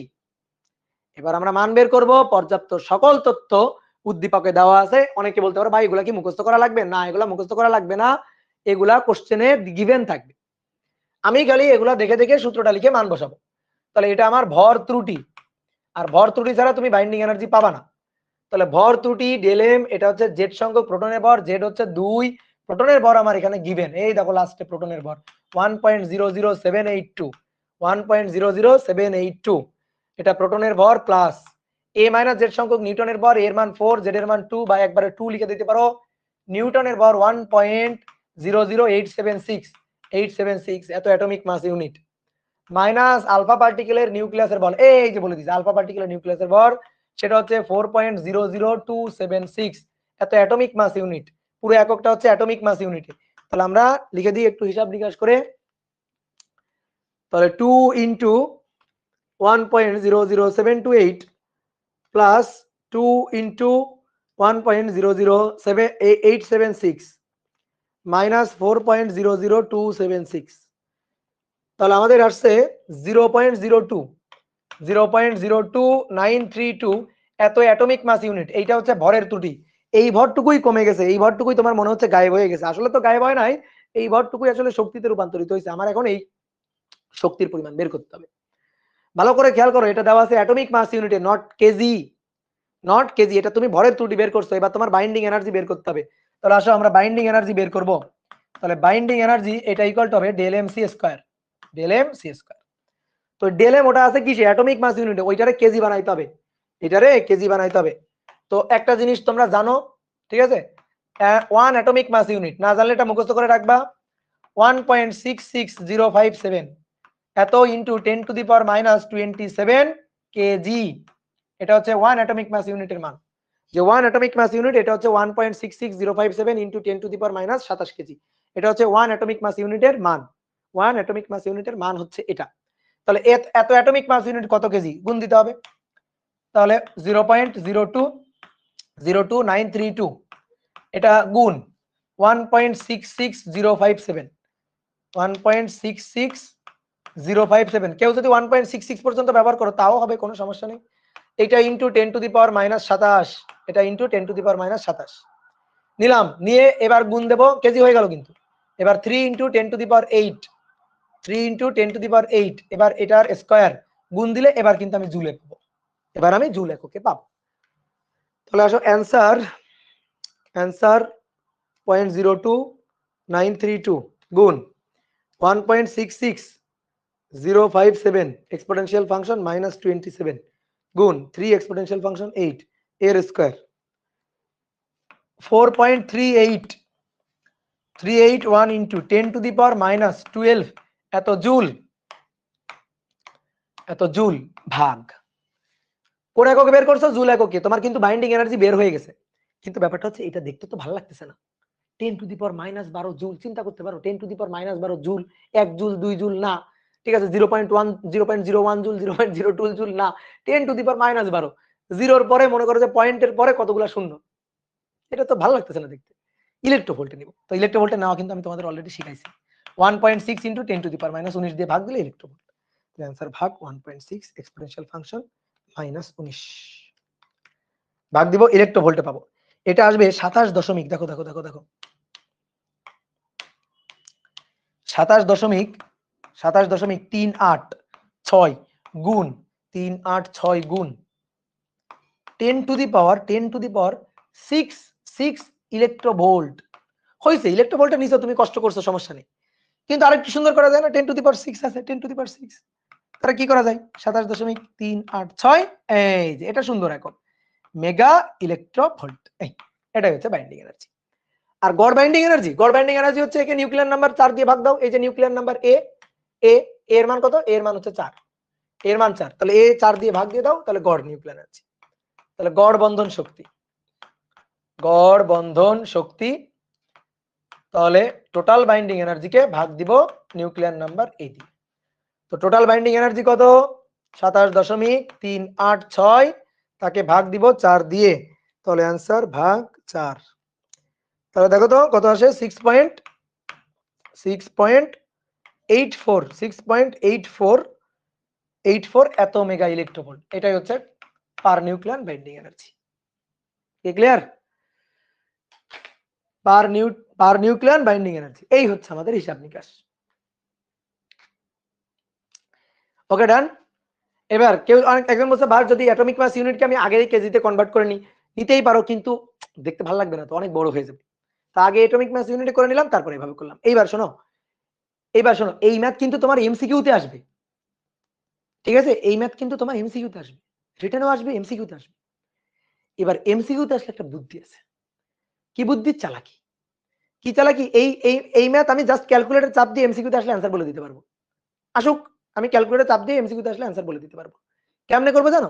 আমি একটা ছোট্ট জিনিস মুখস্থ রাখবো, সেটা হচ্ছে এই যে 1 অ্যাটমিক মাস, মানে এই যে 1 এএমইউ 1 অ্যাটমিক মাস ইউনিট, এইটারে কেজি, সেই এই 1 অ্যাটমিক মাস ইউনিটকে আমি 0.02932 না, 1 অ্যাটমিক মাস ইউনিটকে আস্তে আস্তে আস্তে আস্তে আস্তে আস্তে তুমি ইলেকট্রোভোল্ট, মেগা ইলেকট্রোভোল্টে কনভার্ট করো।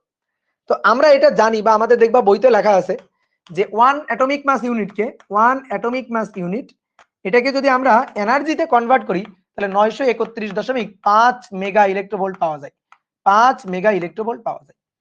এক্স্যাক্টলি এই মানটা মেবি 900, মানে বিভিন্ন বইতে বিভিন্ন রকম লেখা আছে। তো আমি ইসাক স্যারের বই থেকে লিখলাম 931.5, এটা অনেক সময় 933 না কত যেন পাওয়া যায়, ঠিক আছে, আমার খেয়াল নাই। তবে হিসাব করলে মানটা কিন্তু একটু এদিক ওদিক হতে পারে। তো তোমার প্রশ্নে যদি তথ্য দেওয়া থাকে তো খুবই ভালো, দেওয়া থাকলে তো খুবই ভালো। প্রশ্নে যে তথ্য দেওয়া থাকবে 1 atomic mass unit equal to তত মেগা ইলেকট্রোভোল্ট, আর প্রশ্নে যদি দেখো ইনফরমেশন দেওয়া নেই, ইনফরমেশন গিভেন না, তাহলে তুমি মোটামুটি এইটা ধরে নিয়ে কাজ করতে পারো। কিন্তু কথা হচ্ছে ইনফরমেশন দেওয়া না থাকলে খবরদার সৃজনশীল প্রশ্নে কিন্তু করা যাবে না, ঠিক আছে? খবরদার সৃজনশীল প্রশ্নে কিন্তু করা যাবে না, ঠিক আছে? খবরদার সৃজনশীল প্রশ্নে কিন্তু এই ইনফরমেশন দেওয়া না থাকলে তুমি খবরদার এটা করতে পারবে না। রিটেন ম্যাথে করতে পারবা কিনা? রিটেন ম্যাথে যদি কিছু লেখা থাকে, ধরো 1 atomic mass unit equal to 930 লেখা আছে, 934 লেখা আছে, 932 মেগা ইলেকট্রোভোল্ট লেখা আছে, যদি এরকম লেখা থাকে, ওকে দেন কোনো সমস্যা নেই, যা লেখা থাকবে দেওয়া আছে তুমি ওই ইনফরমেশন ব্যবহার করতে পারো। কিন্তু ধরো দেওয়া নেই, তাহলে আর ওই ইনফরমেশন ব্যবহার করতে যাবা না, ঠিক আছে?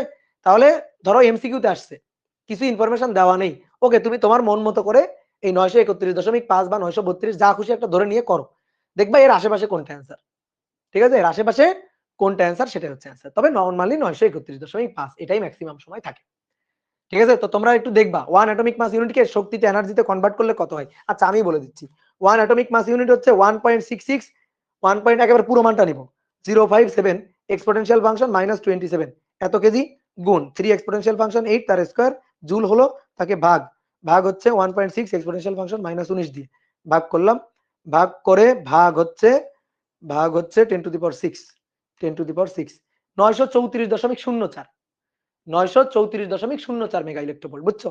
ওরা আসলে কি করছে, ওই 1.66057 আমরা পুরো মানটা নিছি। ওরা মেবি ওইটা নাই দেখি 1.66 নিছে মনে হয়। 1.66 ইন্টু 10⁻27 গুণ 3 এক্সপোনেনশিয়াল ফাংশন 8 তার স্কয়ার ভাগ ভাগ ভাগ হচ্ছে 1.6 এক্সপোনেনশিয়াল ফাংশন -19। দেখি এবার কত আসে। এইবার আসে হচ্ছে 933 দশমিক। ঠিক আছে, যত কম মান নেওয়া হবে তত এই মানটাও কমবে। 933.75 আসছে এবার।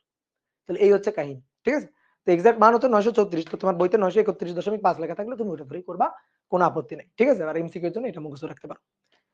ক্লিয়ার? ওকে, এবার আসো আমরা একটা সুন্দর ম্যাথ প্রবলেম সলভ করব। একটা নিউক্লিয়ার ফিশন বিক্রিয়া আছে। দেখো একটা নিউক্লিয়ার ফিশন বিক্রিয়া আছে, একটা বিক্রিয়া, বিশাল বড় একটা বিক্রিয়া। ঠিক আছে, এই বিক্রিয়াটা আমি একটু পড়ে দিই, তারপর আরো কিছু ইনফরমেশন দেওয়া আছে, আমি লিখতেছি। বলা হচ্ছে একটা ইউরেনিয়াম নিউক্লিয়াসকে একটা নিউট্রন দিয়ে প্লাস প্লাস মানে হিট করা হয়েছে। তো এই যে নিউক্লিয়াসটা, ইউরেনিয়ামের যে নিউক্লিয়াসটা, এই নিউক্লিয়াসটা ফিশন বিক্রিয়ার মাধ্যমে ভেঙে যাবে।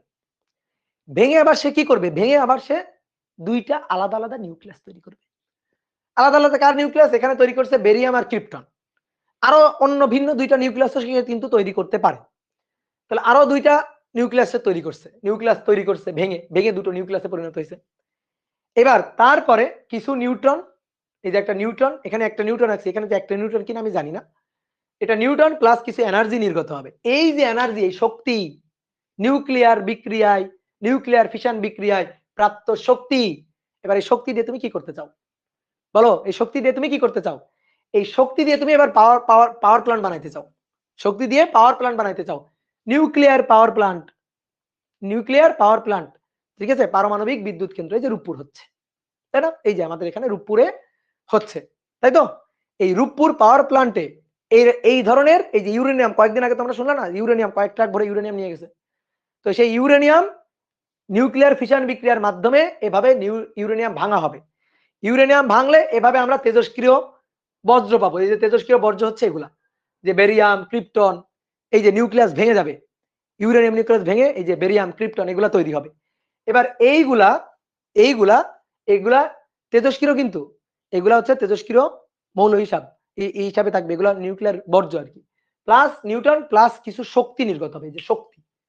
এবার ওই শক্তিটাই আমার বিদ্যুৎ শক্তি। ওই শক্তিটাকে কাজে লাগাই আমি কি করব, তড়িৎ শক্তি তৈরি করব। নিউক্লিয়ার পাওয়ার প্ল্যান্টে এই যে নিউক্লিয়ার বিক্রিয়া ফিশনে নির্গত শক্তি, এটাই আমি ইলেকট্রিক্যাল এনার্জিতে কনভার্ট করব, তারপরে ইলেকট্রিক্যাল এনার্জিতে কনভার্ট করে তোমার বাসা বাড়িতে সাপ্লাই দিব। এটাই তো কাজ। এই ঘটনাটা এখানে ঘটে। তো ওই রকম এই নিউক্লিয়ার বিক্রিয়াটা লেখা আছে। তো এটা নিউক্লিয়ার ফিশন চেইন বিক্রিয়া, নিউক্লিয়ার ফিশন চেইন বিক্রিয়া। তো কি ঘটে, কেন এটারে চেইন বিক্রিয়া বলা হচ্ছে? চেইন বিক্রিয়া কেন বলা হচ্ছে? দেখো আমাদের এখানে প্রথমে বলা আছে ওই যে শক্তি, আমি আগে প্রশ্নটা কমপ্লিট করি। শক্তি লেখা আছে না? তো বলা হচ্ছে নির্গত শক্তির, নির্গত ওই শক্তির, নির্গত শক্তির 10% গামা রশ্মি বহন করে। নির্গত শক্তির ওখান থেকে যে শক্তি নির্গত হবে তার আবার 10% গামা রশ্মি বহন করে। নির্গত শক্তির 10% গামা রশ্মি বহন করে। এবার এক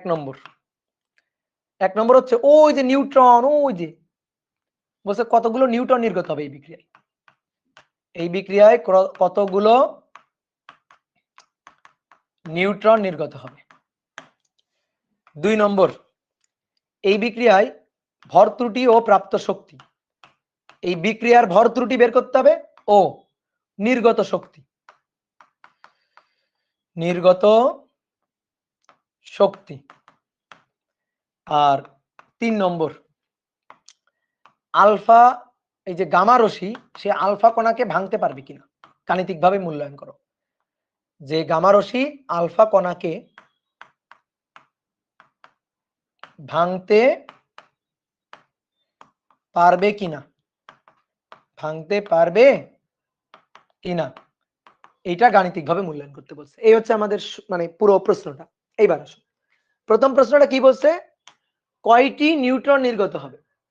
তো এই কয়টি নিউট্রন নির্গত হবে এটা হিসাব করতে গেলেই আমরা এই নিউক্লিয়ার ফিশন চেইন বিক্রিয়া, কেন এটা চেইন বিক্রিয়া সেটা বুঝে নেব।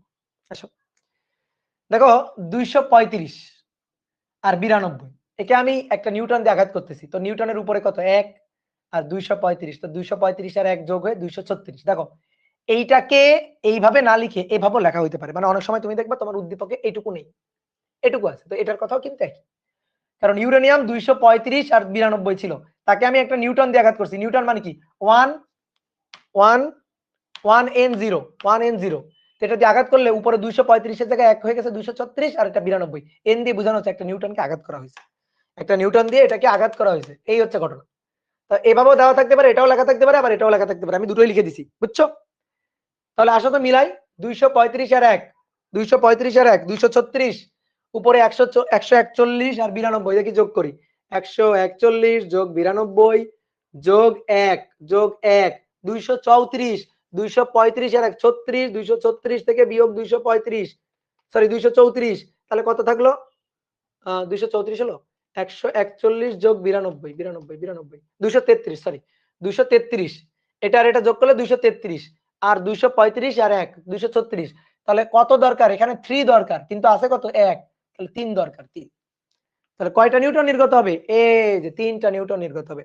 তাহলে প্রথমটার সলভ, 1 নম্বরটার সলভ হচ্ছে 3টি নিউটন। কয়টি নিউটন নির্গত হবে? তাহলে কোশ্চেনের অ্যান্সারটা লিখে রাখি, নিউটন নির্গত হবে 3টি এই বিক্রিয়ায়। এইবার আসো, এরকম গড়ে ধরো যে আমি তো এখানে ক্রিপ্টন আর বেরিয়াম তৈরি করছি, ফলে 3টা নিউটন। তোমাদের দেখবা মানে ফিজিক্স বইতে আরো অনেক বিক্রিয়া লেখা আছে, কোনোটায় 5টা নিউটন, কোনোটায় 2টা নিউটন, কোনোটায় মনে করো যে 4টা নিউটন, ঠিক আছে? তো গড়ে মনে করো যে 2.5 মানে 2.5টা নিউটন, গড়ে 2.5টা নিউটন আর কি। 2.5টা আবার অনেকে ভাবে না ভাই 0.5 কেমনে হবে, মানে গড় এক সংখ্যা বলা হয়েছে, তো গড়ে 2.5টা নিউটন ধরো নির্গত হবে গড়ে, এই হচ্ছে কথা। তাহলে এই যে নিউটন নির্গত হচ্ছে, দেখো এই নিউটন গুলো আবার কি করবে? ইউরেনিয়াম, তো ইউরেনিয়ামের একটা নিউক্লিয়াসকে ভেঙে 3টা নিউটন নির্গত হয়েছে। আমি একটা ইউরেনিয়ামকে লক্ষ্য করে একটা নিউটন ছুড়ে দিছি, নিউটন দিয়ে আঘাত করছি, ইউরেনিয়াম নিউক্লিয়াসটা ভেঙে 3টা নিউট্রন নির্গত হয়েছে। এবার ওই 3টা নিউটন কি করবে জানো? ওই 3টা নিউটন গিয়ে আরো 3টা নিউক্লিয়াসকে, ইউরেনিয়াম নিউক্লিয়াসকে আঘাত করবে, 3টা নিউটন। তো এরা যখন আরো 3টা নিউক্লিয়াসকে আঘাত করবে, তখন ওই 3টা থেকে আরো 3টা নিউটন নির্গত হবে। আবার ওই 3টা নিউটন গিয়ে আবার আরো 3টাকে, ঠিক আছে? এইভাবে মানে চেইন বিক্রিয়া চলতে থাকবে। তো আমি একটু আঁকি, তাহলে তুমি বুঝতে পারবা। এই হচ্ছে একটা ইউরেনিয়াম, এটা থেকে আমি 3টা পাবো, এটা থেকে আমি কি পাবো? 3টা, এই যে 3টা নিউট্রন পাচ্ছি এটা ভেঙে। তাহলে এটা ভেঙে যখন 3টা পাচ্ছি, তাহলে সেই 3টা গিয়ে, দেখো 3টা গিয়ে 3টা ইউরেনিয়াম অ্যাটমকে আঘাত করবে, তাহলে এটা থেকে ভেঙে পাচ্ছি 3টা, সেই 3টা গিয়ে 3টা ইউরেনিয়ামকে আঘাত করবে, বুঝছো? এবার এই ইউরেনিয়াম ভেঙে আবার 3টা, ধরো আবার 3টা, এটাকে ভেঙে আবার 3টা, এটাকে ভেঙে আবার 3টা, আবার 3টা পাওয়া যাচ্ছে। তাহলে এই একটা গিয়ে দেখো এখান থেকে একটা যাবে গিয়ে আবার নির্গত, এবার আরেকটা নিউক্লিয়াসকে হিট করবে, আরেকটা নিউক্লিয়াসকে হিট করবে, আরেকটা নিউক্লিয়াসকে হিট করবে। দেখো কতগুলা নিউক্লিয়াসকে হিট করতেছে, ঠিক আছে? দেখো কতগুলা নিউক্লিয়াসকে হিট করতেছে, একটু ছোট ছোট করে লিখি। এটা একটা ইউরেনিয়ামকে, এটা একটা ইউরেনিয়ামকে, এটা একটা ইউরেনিয়ামকে, এটা uranium uranium uranium uranium uranium uranium, এই যে ইউরেনিয়ামকে আঘাত করতেছে। তারপরে আবার আরেকটা হবে, এখান থেকে আবার 3টা নির্গত হবে, এখান থেকে আবার 3টা নির্গত হবে, এখান থেকে আবার 3টা নির্গত হবে, চলতেই থাকবে, এরকম চলতেই থাকবে। তাহলে এই হচ্ছে নিউক্লিয়ার ফিশন চেইন বিক্রিয়া। কি কথা বুঝছো? তাহলে 3, তারপরে 9, দেখো 1 2 3 4 5 6 7 8 9, তারপর 27, চলতেই থাকবে। তাহলে নিউক্লিয়ার ফিশন চেইন বিক্রিয়া, বুঝছো? এই কারণে এই যে নিউক্লিয়ার বিক্রিয়া, এই নিউক্লিয়ার বিক্রিয়া কিন্তু খুবই সাবধানতার সাথে, খুবই সতর্কতার সাথে এই নিউক্লিয়ার বিক্রিয়াগুলো ঘটানো হয়।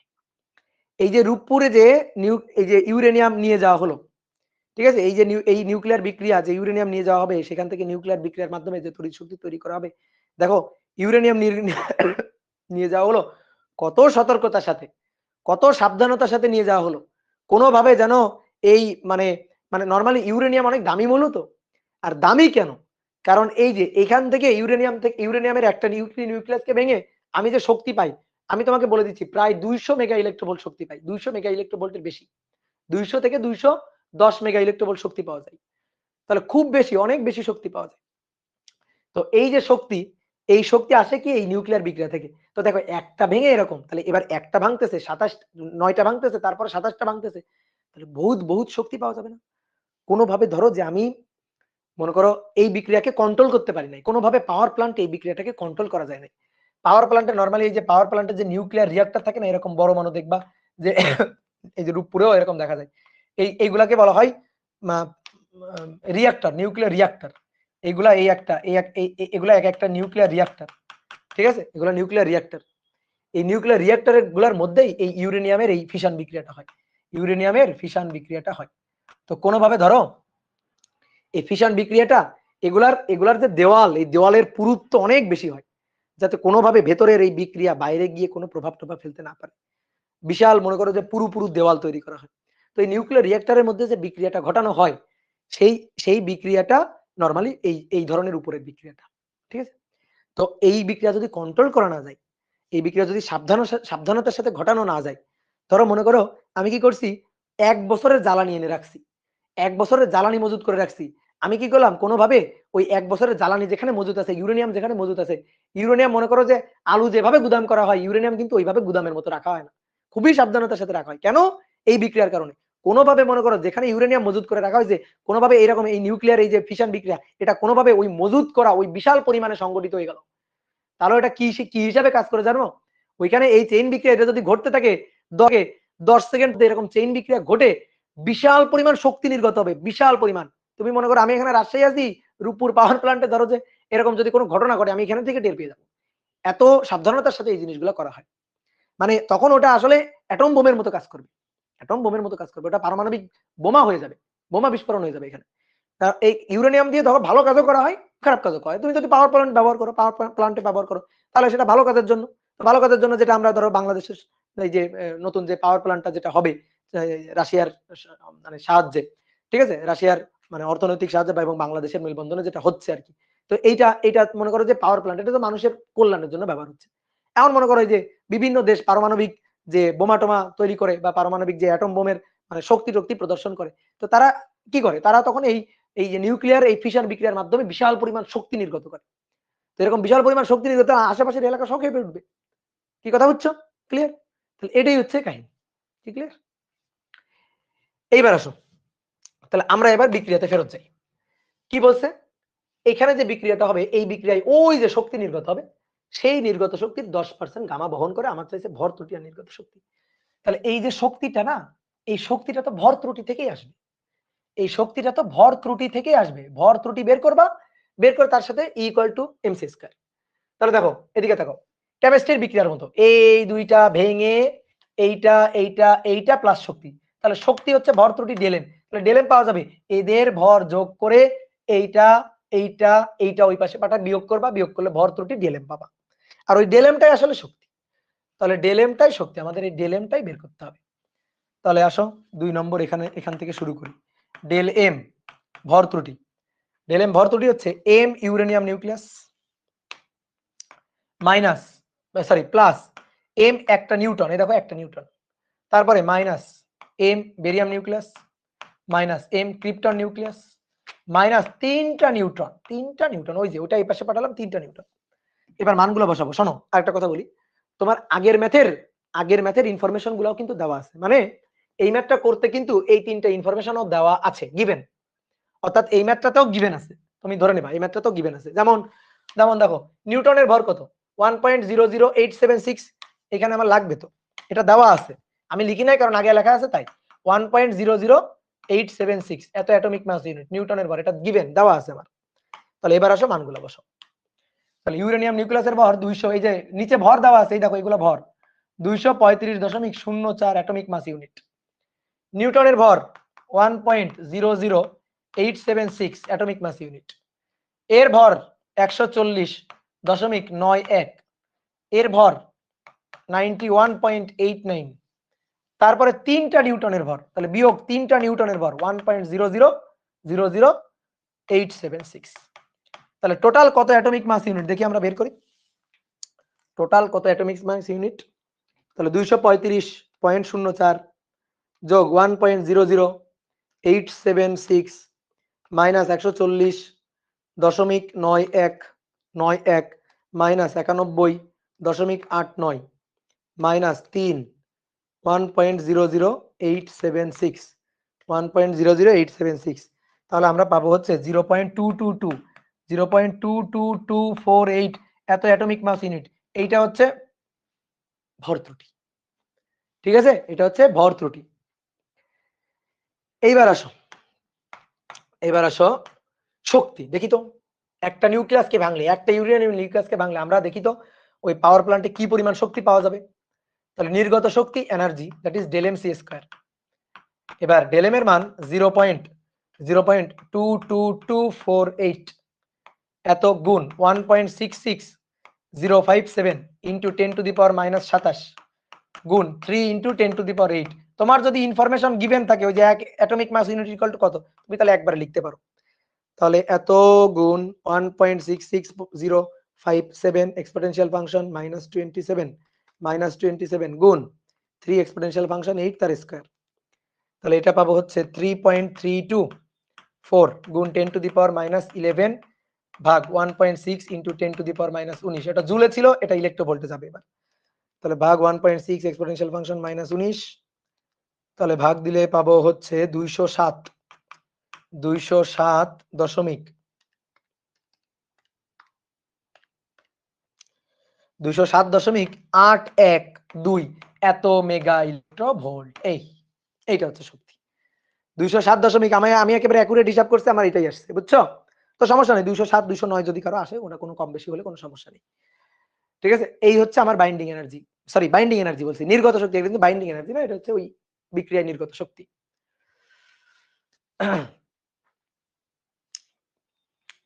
দেন এবার বলছে গামা রশ্মি আলফা কণাকে ভাঙতে পারবে কিনা। আসো, নির্গত শক্তি কিন্তু বের করে ফেলছো। একটা নিউক্লিয়াসকে ভাঙলে এতটুকু শক্তি, দুইটা নিউক্লিয়াসকে ভাঙলে এত গুণ 2 গুণ শক্তি, তিনটা নিউক্লিয়াসকে ভাঙলে এর সাথে গুণ 3। বুঝতে পারছো? বলো তো ভাই, বলো তো 1 কেজি ইউরেনিয়ামকে ভাঙলে কি পরিমাণ শক্তি পাবো? 1 কেজি ইউরেনিয়াম।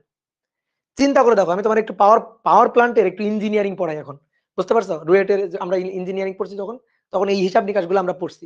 তো তোমার আমি একটু হিসাব নিকাশ বুঝাই। একটা মনে করো যে এই যে রামপালে যেটা হচ্ছে কয়লা তাপ বিদ্যুৎ কেন্দ্র, তারপরে এইটা হচ্ছে রূপপুরে যেটা হচ্ছে সেটা হচ্ছে নিউক্লিয়ার পাওয়ার প্ল্যান্ট। তো এই দুটোর মধ্যে ডিফারেন্সটা কোথায়? মনে করো কয়লা জ্বালানি, সেটাও তো জ্বালানি, আর এখানে ইউরেনিয়াম এটা হচ্ছে কাঁচামাল হিসাবে এখানে ব্যবহার করা হবে। ডিফারেন্সটা কোথায়? মনে করো কয়লা, তুমি কয়লা মজুত করে বাইরে রেখে দাও, কেউ চুরি করে নিবে না, বা চুরি করে নিলেও মনে করো যে খুব লো মানের চোর চুরি করে নিবে। কিন্তু ইউরেনিয়াম রাস্তায় রেখে দাও, ইউরেনিয়াম যখন যেমন তেমন জায়গায় রেখে দাও, দেখবা ইউরেনিয়াম গায়েব হয়ে গেছে। মানে প্রোটেকশন দিয়ে রাখা রাখতেছে, তাও যেমন তেমন প্রোটেকশন না, বিশাল প্রোটেকশন দিয়ে রাখা রাখতেছে। কেন এটা? দেখো আমি তোমার বুঝাই। একটা একটা নিউক্লিয়াস ভেঙে এটা, তুমি বলো তো 1 কেজি ইউরেনিয়ামে কি পরিমাণ নিউক্লিয়াস আছে? 1 কেজি ইউরেনিয়ামে কতগুলো মানে ইউরেনিয়াম অ্যাটম আছে, কতগুলো? তো কিভাবে বের করব? ওই যে আমরা জানি না একটা মোল সংখ্যা সমান সমান ভর ভাগ আণবিক ভর, তারপরে অণুর সংখ্যা বা অ্যাভোগাড্রো সংখ্যা, লিখবা না এগুলা জাস্ট শোনার জন্য। তাহলে দেখো তো এইটা হলেই তো হয়ে যায়। তাহলে n সমান সমান ভর অ্যাভোগাড্রো সংখ্যা ডিভাইডেড বাই আণবিক ভর। তো আণবিক ভর হইছে 235। তাহলে দেখো 235 1 কেজি, m এর মান বলছি 1 কেজি, তাহলে 235 ওটা তো গ্রাম, তাহলে 1 কেজি মানে 1000 গ্রাম। তাহলে উপরে 1000 গুণ 6.02 এক্সপোনেনশিয়াল ফাংশন 23 ভাগ 235। তাহলে 2 পয়েন্ট, চিন্তা করো 2.56 ইন্টু 10⁻24 এতটি অ্যাটম পাওয়া যাবে 1 কেজি ইউরেনিয়ামে। এতটি অ্যাটম 1 কেজি ইউরেনিয়ামে পাবো আমি। একটাকে ভেঙে আমি মেগা ইলেকট্রোভোল্ট পাচ্ছি কই? 207। তাহলে এতগুলাকে ভেঙে কত পাবো? 207.812 এত মেগা ইলেকট্রোভোল্ট পাবো। চিন্তা করো, দেখো অবস্থা। 5.32323 গুণ 10⁻26 এত মেগা ইলেকট্রোভোল্ট। এবার এই এত মেগা ইলেকট্রোভোল্টকে জুল করি। আসো, মেগা ইলেকট্রোভোল্ট তো আছে, এটাকে জুল করব। তাহলে গুণ গুণ 10⁻6 হলো ইলেকট্রোভোল্ট, তারপরে গুণ 1.6 এক্সপোনেনশিয়াল ফাংশন -19, তাহলে হলো জুল। তাহলে 8.517 গুণ 10⁻13 13 জুল, এত জুল। মাত্র 1 কেজি কয়লা তাপ বিদ্যুৎ কেন্দ্রে ব্যবহার করো, তুমি এর মানে কানা করি পরিমাণ এনার্জিও পাবা না। তাহলে চিন্তা করো, 1 কেজি কয়লা তোমার দিলাম, 1 কেজি কয়লা নাও, আর 1 কেজি ইউরেনিয়াম নাও। তাহলে তুমি দেখো 1 কেজি ইউরেনিয়াম দিয়ে তুমি কি শক্তি পাবা, আর 1 কেজি কয়লা দিয়ে কি শক্তি পাবা। তুমি আমার বলো 1 কেজি কয়লা দিয়ে তুমি বোমা বানাইতে পারবা? বলো 1 কেজি কয়লা এটা দিয়ে বোমা বিস্ফোরণ হবে হবে 1 কেজি ইউরেনিয়াম দিয়ে অ্যাটম বোম বানানো বুঝলা? এটাই হচ্ছে কাহিনী। কি ক্লিয়ার? বুঝতে পারছো? এবার কথা হচ্ছে কি তাহলে তো ভাই আমরা এই যে ইউরেনিয়াম এইগুলা ব্যবহার যেখানে করি অর্থাৎ তেজস্ক্রিয় এই যে নিউক্লিয়ার যে পাওয়ার প্ল্যান্ট গুলা তৈরি করি এগুলা তো তৈরি করাটা ভালো। হ্যাঁ, এগুলো তৈরি করা ভালো। বাট এগুলার রিস্ক অনেক বেশি। এগুলার রিস্ক অনেক বেশি। দুর্ঘটনা ঘটলে বিপদ হয়ে যাবে। এটাই হচ্ছে ভয়। তো যদি মনে করো যে দক্ষ মেইনটেন্স দেওয়া হয় তাহলে এই পাওয়ার প্ল্যান্ট ব্যবহার করা বেশ ভালো। ঠিক আছে? কি ক্লিয়ার? কথা কি বুঝছো? তাহলে আমি কিন্তু তোমারে অনেক সুন্দর করে এই জিনিসগুলো বুঝাই দিলাম যে কেন আসলে আমরা 1 কেজি মাত্র 1 কেজি ইউরেনিয়াম থেকে কি পরিমাণ শক্তি পাচ্ছি, কিন্তু মাত্র 1 কেজি কয়লা পোড়ায় আমি যে তাপ শক্তি পাবো তা দিয়ে যে পরিমাণ শক্তি একটু আগে পাইছিলাম হবে না এটা। এই কারণে ইউরেনিয়াম পাওয়ার প্ল্যান্টটা খুব সাশ্রয়ী আরকি। মানে এর আবার খরচ বেশি কোথায়? ধরো মনে করো ১০০ টাকা ধরো পাওয়ার প্ল্যান্টে ধরো খরচ হচ্ছে ১০০ টাকা। তো তার মধ্যে করো যে ১০ টাকা খরচ হচ্ছে মূল কাজে। মূল কাজে ১০ টাকা। বাকি ৯০ টাকা খরচ, ৯০ টাকা খরচ হচ্ছে অন্যান্য আনুষঙ্গিক কাজে। ঠিক আছে? বাকি ৯০ টাকা খরচ হচ্ছে অন্যান্য আনুষঙ্গিক কাজে। যেমন বালিশ উঠানোর খরচ তোমরা তো জানো একবার ভাইরাল হইছিল। যে এই যে পাওয়ার প্ল্যান্টে বালিশ উঠাইতে খরচ, বিশাল খরচ। তাই না? তো এই হচ্ছে খরচ। বুঝলা? এরকম বিভিন্ন খরচ। আমাদের তো আরো মনে করো আমাদের তো আরো খরচ আছে। ওকে, ক্লিয়ার? নাও এবার আসো। গামা রশ্মি আলফা কণাকে ভাঙতে পারবে কিনা এটা বলছে। তো গামা রশ্মি কি বলছে? গামা রশ্মি নির্গত শক্তি 10% বহন করে। তাহলে আসো তো গামা রশ্মির শক্তি দেখি তো। গামা রশ্মির শক্তি। তাহলে গামা রশ্মির যে শক্তিটা সেই শক্তিটা হচ্ছে এই নির্গত শক্তি 207.812 এর 10%। তো ভাই এর 10% মানে কি 10 ভাগ 100। তো এর যদি 10% করি তাহলে কত পাবো? 10% করে 20.7812 মেগা ইলেকট্রোভোল্ট। এইবার শোনো আমি তোমারে বলছিলাম আগের ম্যাথটার ইনফরমেশন তোমার দেওয়া আছে। এইবার লিখো আগের ম্যাথটি করব। আগের ম্যাথ করব। আগের ম্যাথ করে আমরা একটা আলফা পার্টিকেলের বাইন্ডিং এনার্জি পাবো। যে binding energy of alpha particle তার বাইন্ডিং এনার্জি পাবো কত কত 27.38 মেগা ইলেকট্রোভোল্ট। 27 এটা দেখাইতে হবে কিন্তু। তা আমি এখন দেখাবো না কেন? কারণ আমি আগে করছি তো ওই একই জিনিস। তাহলে 27.80 আসলে তোমার আমি দুটো ম্যাথ করাইনি, আগেরটার এটা একই ম্যাথ। তাহলে 27.38 মেগা ইলেকট্রোভোল্ট এটা হচ্ছে আলফা পার্টিকেলের বাইন্ডিং এনার্জি। তুমি এবার বলো পারবে কি পারবে না? তুমি বলো। গামা রশ্মি দিয়ে আঘাত করব, আলফা পার্টিকেল ভাঙবে কিনা? তো গামা রশ্মির শক্তি হচ্ছে 20 মেগা ইলেকট্রোভোল্ট। আর আলফা পার্টিকেলের বাইন্ডিং এনার্জি অ্যাটলিস্ট তার যে পরিমাণ শক্তি দিয়ে আঘাত করলে সে ভেঙে যাবে সেটা হচ্ছে 27.38 মেগা ইলেকট্রোভোল্ট। তাহলে আমি যে শক্তিটা দিয়ে হিট করতেছি দ্যাট ইজ নট এনাফ। ঠিক আছে? আলফা পার্টিকেলকে ভাঙার জন্য সেটা এনাফ না। তাহলে সুতরাং পারবে না। কারণ আলফা পার্টিকেলের binding energy is greater than gamma রশ্মির শক্তি। গামা রশ্মির শক্তি। গামা রশ্মির শক্তি। সুতরাং অ্যান্সার হচ্ছে না, ভাঙতে পারবে না। তাহলে অ্যান্সার হচ্ছে না। শেষ। তাহলে সুন্দর একটা সৃজনশীল প্রশ্ন কিন্তু করে দিলাম। ঠিক আছে? হ্যাঁ, আরো 7.38 মেগা ইলেকট্রোভোল্ট দরকার। ইয়েস। কি বুঝতে পারছো? ওকে, ডান। এবার আসো। এবার আমাদের স্যারের বইয়ে কয়েকটা ম্যাথ আছে এবং কোশ্চেন ব্যাংকে তোমরা দেখবা যারা ইঞ্জিনিয়ারিং কোশ্চেন ব্যাংকে একটু ঘাটাঘাটি করছো দেখবা বিগত কয়েক বছর এই যে এই অধ্যায় থেকে এই ম্যাথগুলো আসতেছে একেবারে পরপর একই ম্যাথ পরপর আসছে। তাহলে দেখো আমি একটা সুন্দর ম্যাথ লিখে রাখছি, এই ম্যাথটা আমরা করব। এই ম্যাথটা পারলে এরপর আরো দুটো ম্যাথ করতে দিব, সেই দুটো ম্যাথ তোমরা নিজেরা করবা। দেখো একটা ম্যাথ বুঝলেই ভালো হবে। এবার আমি তোমাদের বলি, তোমাদের যদি একটু প্রথমে কষ্ট দিতাম সেটা ভালো হইতো। কারণ তোমরা এই ম্যাথগুলো নিয়ে যদি একটু ঘাটাঘাটি করতা তাহলে তোমরা টের পাইতা এই ম্যাথ করা কত কষ্ট। কিন্তু আমি এখন করাবো একেবারে মনে করো পানির মতো সহজ নিয়ম। কেন? ইসাক স্যারের বইতে ঐকিক নিয়ম দিয়ে করা আছে। ঐকিক নিয়ম হচ্ছে দুনিয়ার জঘন্য নিয়ম। দুনিয়ার সবচেয়ে জঘন্য নিয়ম হচ্ছে ঐকিক নিয়ম। ঐকিক নিয়ম দিয়ে করছে, এত কেজিতে এত শক্তি, এততে কত, এততে কত, এইভাবে ঐকিক নিয়ম দিয়ে করছে। কিচ্ছু বোঝা যাবে না। ওভাবে করলে কিচ্ছু বোঝা যাবে না। ম্যাথ মুখস্থ করা হবে। আমরা ঐকিক নিয়ম না, আমরা যে কোনো ম্যাথ করবো কিভাবে জানো? সূত্র বেস। আমরা একটা সূত্র তৈরি করব, দেন ম্যাথ করে ফেলবো। তো কি বলছে আমি তোমার বলি। একটা 200 মেগাওয়াটের নিউক্লিয়ার রিঅ্যাক্টর, এই যে নিউক্লিয়ার রিঅ্যাক্টর কোনগুলা? ওই যে দেখবা রাস্তা থেকে দূর থেকে দেখা যায় এই যে নিউক্লিয়ার রিঅ্যাক্টর, এগুলা হচ্ছে নিউক্লিয়ার রিঅ্যাক্টর। এগুলা হচ্ছে এই যে নিউক্লিয়ার পাওয়ার প্ল্যান্টের নিউক্লিয়ার রিঅ্যাক্টর। এই নিউক্লিয়ার রিঅ্যাক্টরে, এই যে নিউক্লিয়ার রিঅ্যাক্টর, এই নিউক্লিয়ার রিঅ্যাক্টরে 10 বছরে জ্বালানির অর্ধেক খরচ করে। ওকে, ভালো কথা। এর ক্ষমতা দেওয়া আছে। এখানে কি কি খরচ হয়, কি ই হয়? ওই যে ইউরেনিয়ামকে ভেঙে শক্তি নির্গত করা হয়, ইউরেনিয়াম নিউক্লিয়াসকে ভেঙে শক্তি নির্গত করে। তো এর না ক্ষমতা বলে দেওয়া আছে, শোনো। এই নিউক্লিয়ার রিঅ্যাক্টরের ক্ষমতা, ভাই আপনি বুঝলেন কেমনে? মেগাওয়াট, ওয়াট কিসের একক? মেগাওয়াট, ওয়াট কিসের একক? ক্ষমতার একক। তাহলে এই নিউক্লিয়ার রিঅ্যাক্টরের ক্ষমতাটা বলে দেওয়া আছে, যে এই নিউক্লিয়ার রিঅ্যাক্টরের ক্ষমতা হচ্ছে P, P equal to W divided by T. সূত্র হচ্ছে এটা। ডব্লিউ কি? That is energy. ডব্লিউ কি? That is energy. Energy E, produced energy divided by time T. তাহলে ক্ষমতা হচ্ছে এই নিউক্লিয়ার রিঅ্যাক্টরের ক্ষমতা হচ্ছে, এই নিউক্লিয়ার রিঅ্যাক্টরের ক্ষমতা হচ্ছে, এই নিউক্লিয়ার রিঅ্যাক্টর যদি টি সময়ে ই পরিমাণ এনার্জি প্রোডিউস করে, প্রোডিউসড এনার্জি যদি ই পরিমাণ হয়, তাহলে এনার্জি প্রোডিউস করার হার that is P equal to W divided by T, অথবা P equal to E divided by T. Then তো বলা হচ্ছে প্রথম সে 10 বছরে জ্বালানির অর্ধেক খরচ করে। এতে প্রথমে মানে আদিতে কি পরিমাণ ইউরেনিয়াম ছিল, মানে কত কেজি ছিল, কত কেজি ইউরেনিয়াম ছিল। রিঅ্যাক্টরটি সম্পূর্ণ সময়ের 80% সময় ধরে কাজ করে। মানে যদি সময় হয় 10 ঘন্টা, তাহলে সে 10 ঘন্টা কাজ করে না, সেই 10 ঘন্টার 80% সময় ধরে কাজ করে। যদি সময় হয় ধরো 100 ঘন্টা, তাহলে সে 100 ঘন্টা কাজ করে না, 80 ঘন্টা কাজ করে। 10 ঘন্টা হলে 8 ঘন্টা কাজ করে। মানে ব্যাপারটা বুঝছো? কি ক্লিয়ার?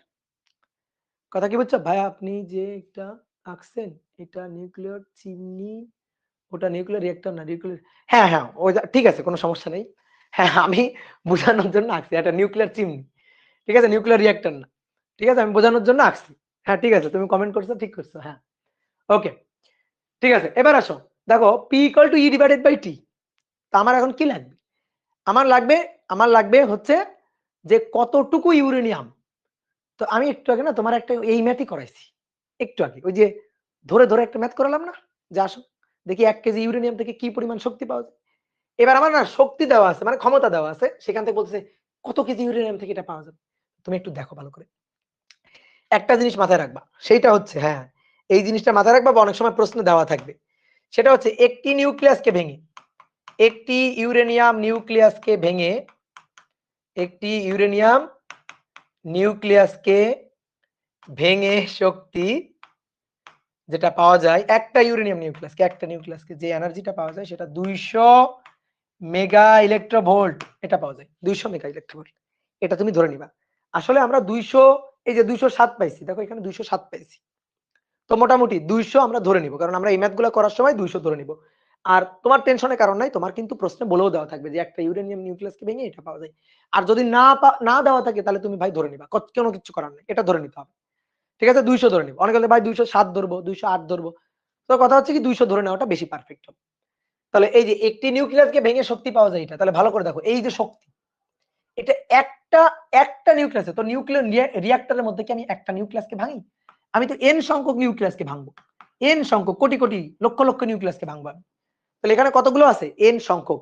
তাহলে টোটাল এনার্জি দেখো তো উপরের লাইনে, তাহলে P equal to total energy E, এই ই হচ্ছে এন সংখ্যক নিউক্লিয়াসকে ভেঙে শক্তি, এন সংখ্যক নিউক্লিয়াসকে ভেঙে শক্তি ডিভাইডেড বাই টি। এবার এন, ঠিক আছে, আর শক্তির মানটা আমরা এভাবে লিখে দিই একবারে, শক্তির মানটা একেবারে আমি সূত্রে লিখেই দিব।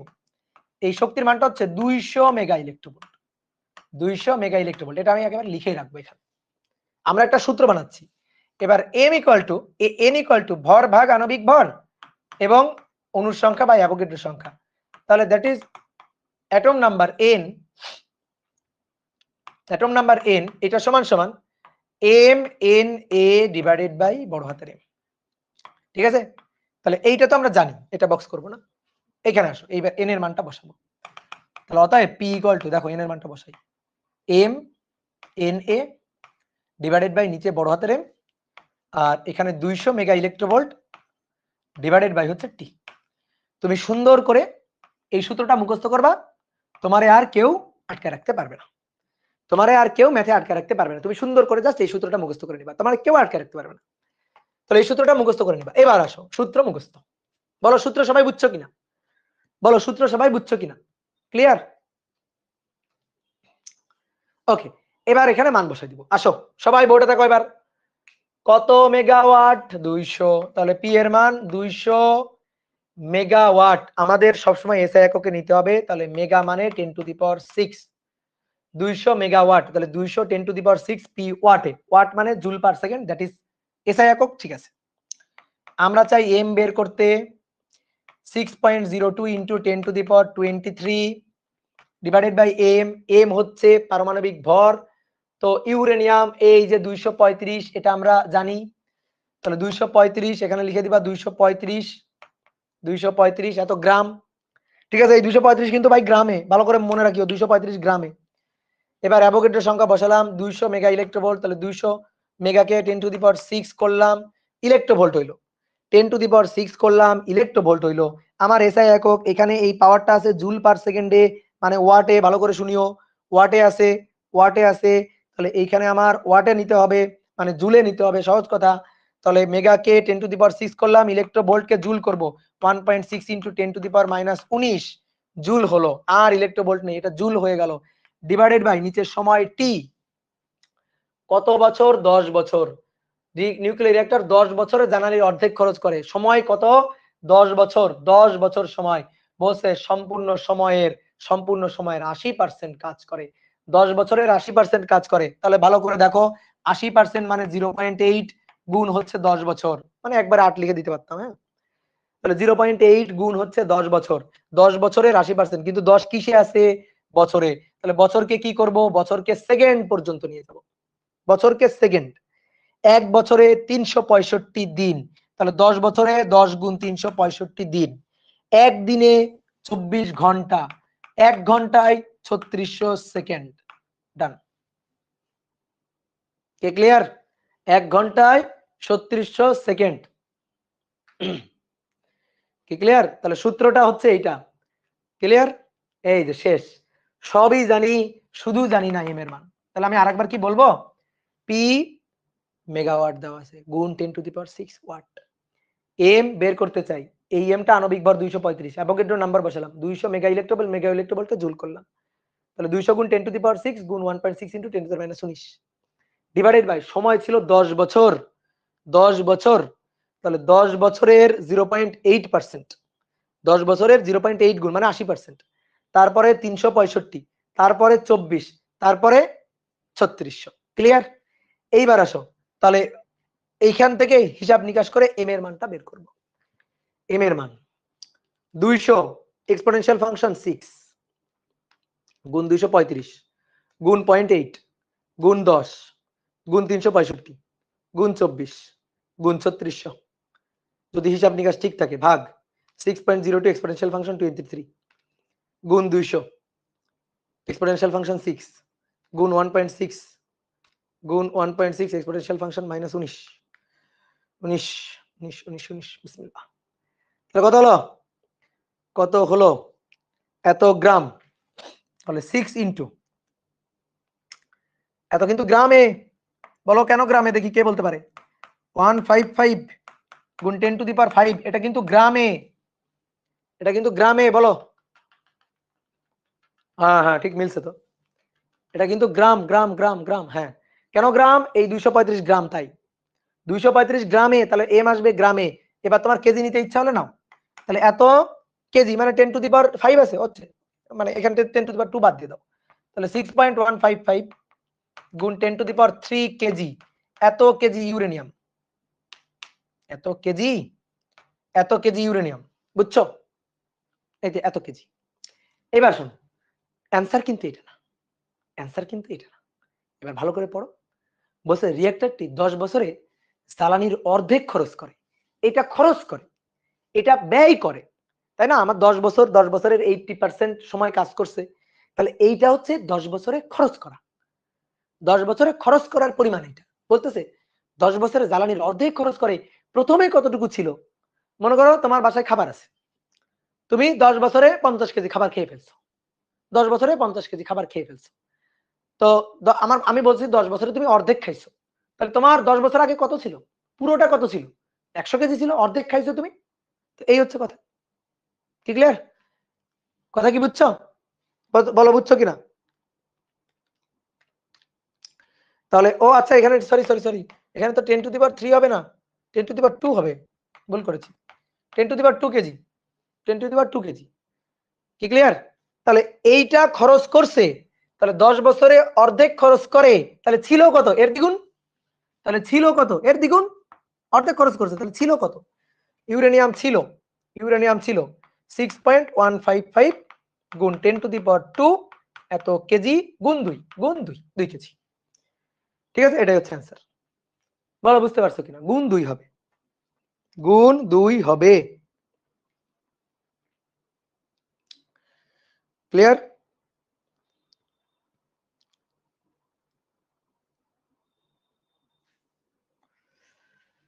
তাহলে এবার আসো নেক্সট, চেঞ্জ করলাম।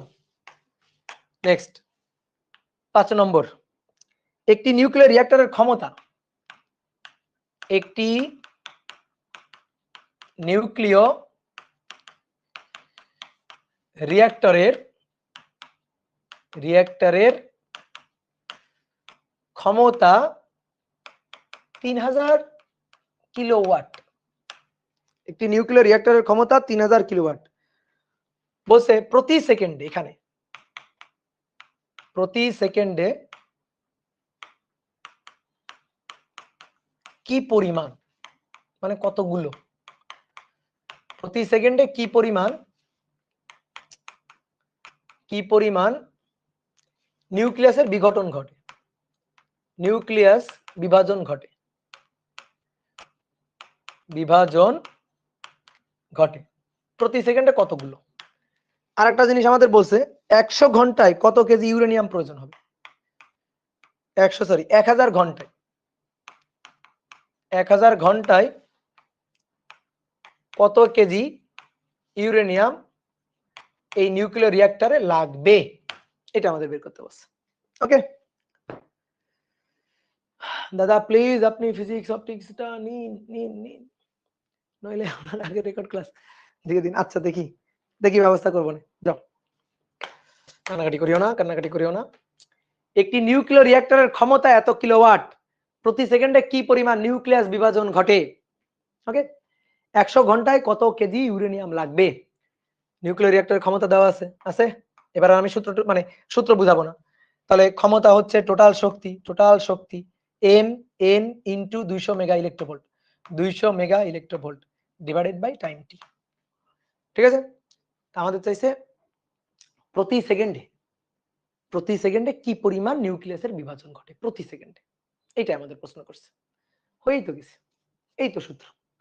প্রতি সেকেন্ডে কি পরিমাণ, n এর মান চাইছে, তাই না? ডাইরেক্ট n এর মান চাইছে, প্রতি সেকেন্ডে কি পরিমাণ, তাই না? প্রতি সেকেন্ডে কি পরিমাণ, তাহলে পি কত? 3000 কিলোওয়াট। তাহলে 3000 গুণ কিলোওয়াট, তো 10 টু দি পাওয়ার 3 ওয়াট করে নিলাম ক্ষমতা। n প্রতি সেকেন্ডে, তাহলে নিচে 1 সেকেন্ড গুণ 200 মেগা ইলেকট্রোভোল্ট, তাহলে 200 গুণ 10 to the power 6 electronvolt, 1.6 into 10 to the power -19 জুলে কনভার্ট করে নিলাম।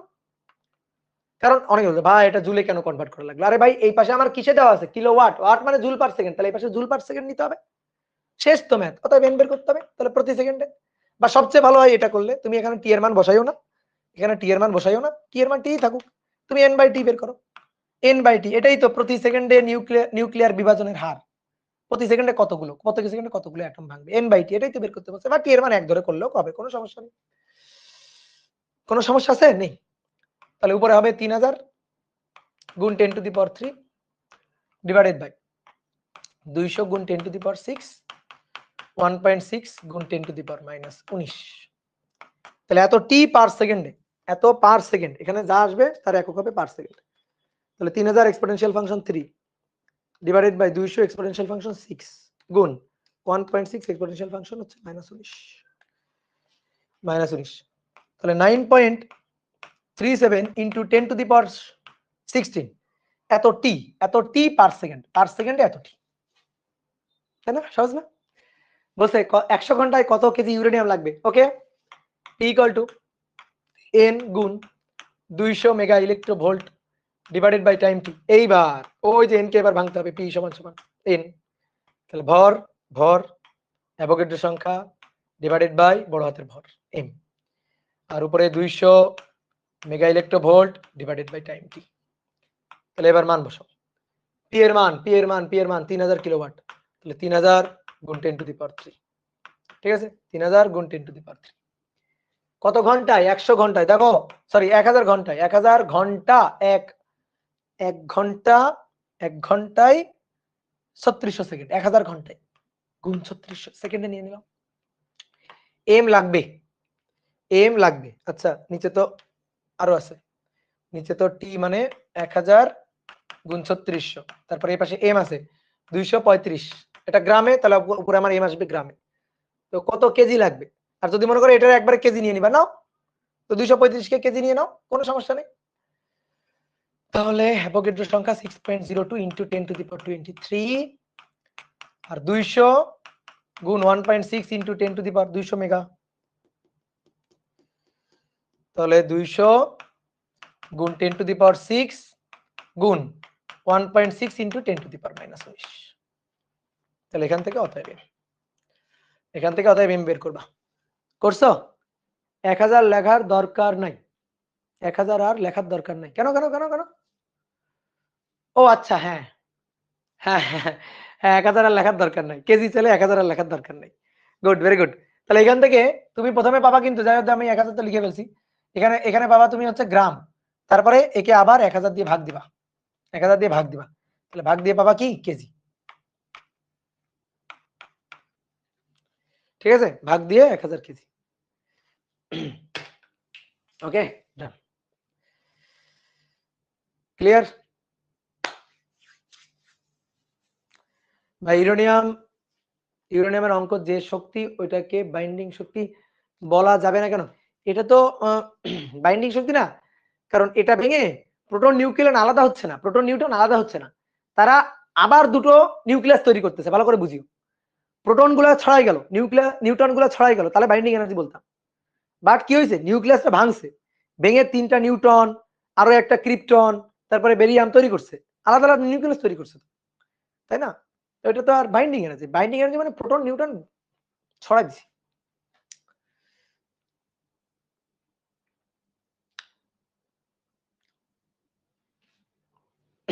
ওকে ডান ভাইয়া আবার এবার গতিতে কিছু চলতে আছে না তাইলে ম্যাচ কিভাবে গায়েব হয় আলোর গতিতে কিছু চলতে মানে বুঝলাম না আলোর গতিতে চলতেছে না মানে বুঝি নাই প্রশ্ন বুঝি নাই এবার নাও নিজেরা একটা করো তো করবা নিজেরা একটা করবা বলো সহজ একটা জিনিস করো ছোট্ট একটা ম্যাথ দিই 5 6 6 ও আচ্ছা তুমি প্রশ্ন করছো আলোর গতিতে চলতেছে না তাহলে ভর গায়েব হয় কেমনে ভর গায়েব হয়নি তুমি তো 8 অধ্যায় পড়ো নাই 8 অধ্যায় ভালো করে পড়ো আলোর গতিতে কোনো কিছু চলতেই পারে না বুঝলা আলোর গতিতে কোনো কিছু চলতেই পারে না কোনো নিউক্লিয় রিঅ্যাক্টরে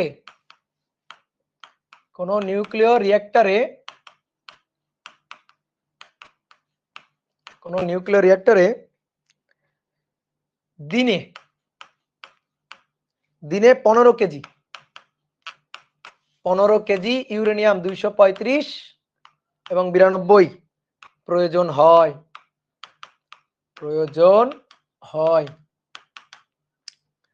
প্রয়োজন হয় রিঅ্যাক্টরটির ক্ষমতা নির্ণয় করো রিঅ্যাক্টরটির ক্ষমতা নির্ণয় করো নাও নিউক্লিয়ার রিঅ্যাক্টরটির ক্ষমতা নির্ণয় করো মানে সহজ ম্যাথটা তোমারে পরে দিছি তাহলে পি ইকুয়াল টু তাই তো 15 কেজি পরিমাণ দেওয়া আছে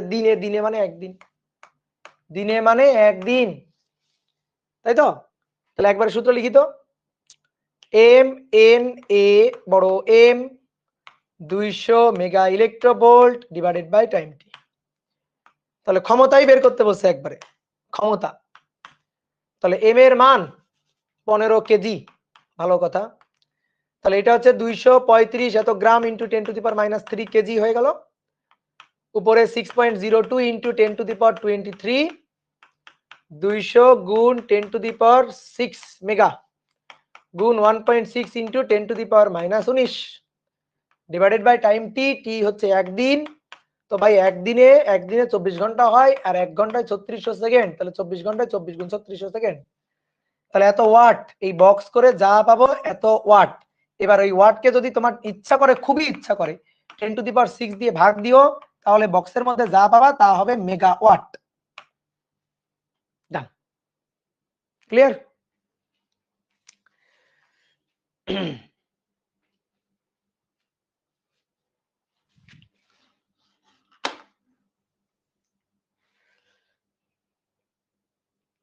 ওকে ভাই, আলোর গতিতে ওই যে নিউক্লিয়াসে প্রোটন নিউট্রন চলছে না, তাহলে ভর শক্তিতে গায়েব হচ্ছে কেন? তাই বলেছে আলোর গতি ভাই আলোর গতিতে চললেই যে ভর শক্তিতে রূপান্তরিত হবে এরকম কোনো কথা আছে? আলোর গতিতে চললেই ভর শক্তিতে রূপান্তরিত হবে এরকম কোনো কথা আছে? কেন? এম পরিমাণ ভর, ধরো এম নট পরিমাণ ভর স্থির অবস্থায় ছিল, এইটা আলোর বেগের কাছাকাছি বেগ, আলোর বেগে কেন চলতে হবে? আলোর বেগে কেন চলবে? আলোর বেগের কাছাকাছি বেগে চলতেছে, ধরো 0.4 সিতে চলতেছে, 0.8 সিতে চলতেছে, চললে তার ভর কি আর এম নট থাকলো? তার তো ভর এম, তো তখন তার গতিশক্তি বিভব শক্তি থাকে না? নিশ্চল শক্তি ইকুয়াল টু ই নট। তুমি ভাবতেছো আলোর বেগে চললেই একমাত্র মনে হয় ভরের পরিবর্তন হবে, কেন? আলোর বেগে চললেই কেন ভরের পরিবর্তন হবে? আলোর বেগের 50% চলতেছে, আলোর বেগের 80% চলতেছে, হবে না? বলো। একজন লিখছো ভাই গ্রাম হবে না, গ্রাম না, এই যে এটারে আমি কেজি নিছি, কারণ আমার 15 কেজি দেওয়া ছিল, তাহলে 15 কেজি, তাহলে 235 কেও কেজিতে নিয়ে নিছি। কি কথা বুঝছো? যেমন দেখো, কোন বস্তু যদি গতিশীল অবস্থায় থাকে তখন তার শক্তি ই ইকুয়াল টু টোটাল শক্তি E equal to M C square, নিশ্চল শক্তি E naught equal to M naught C square. তাহলে গতি শক্তি কাইনেটিক এনার্জি ই কে, এটা হচ্ছে মোট শক্তি M C square minus M naught C square. ঠিক আছে? তোমাকে যদি আজকে যদি আমি বলি তোমাকে, তোমার আলোর বেগে গতিশীল হতে হবে না, তোমার আলোর বেগে গতিশীল হওয়ার দরকার নাই, দরকার নাই। তুমি আজকে মনে করো 0.6 সি বেগ নিয়ে গতিশীল হয়ে যাবা, আলোর বেগ না, আলোর বেগে 60%। তোমার ভর যদি 45 কেজি হয়, তোমার ভর আর 45 কেজি নেই, তোমার নতুন ভর কত? এম। এম গতিশীল অবস্থায় তোমার ভর কত? M. M naught 1 minus root over V square, কি লিখতেছি, root over M naught root over 1 minus V square by C square. Done. আলোর বেগে চললেই যে ভর চেঞ্জ হবে এই ধারণা বাদ দাও, এই ধারণা বাদ দাও, আলোর বেগে চললেই যে ভরের পরিবর্তন হয়, নট নেসেসারি দ্যাট।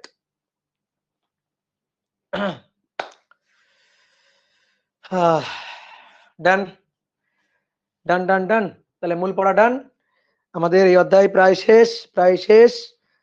তাহলে এইবার আসো আরেকটা ছোট্ট ম্যাথ করো তো, ছোট্ট ম্যাথ, ছোট্ট একটা ম্যাথ, 6 নম্বর 7 নম্বর ছোট্ট একটা ম্যাথ করবো।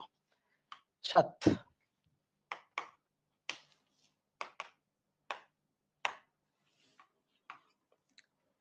একটি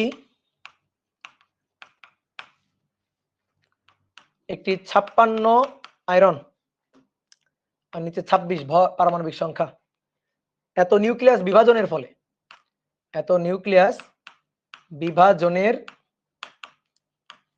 ফলে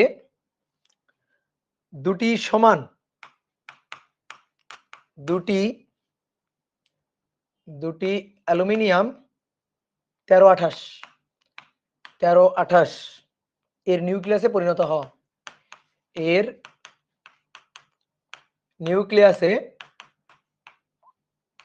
নিউক্লিয়াসে পরিণত হওয়া সম্ভব কিনা,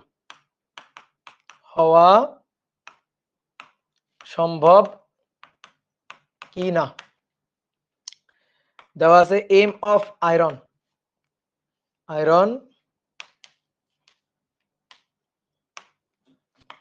মাস অফ 56 Fe 26, এটা দেওয়া আছে 55.93494, এত অ্যাটমিক মাস ইউনিট, আর এম 28, অ্যালুমিনিয়াম 13, এটা ভেঙে 27.98191, এত অ্যাটমিক মাস ইউনিট, এটা দেওয়া আছে।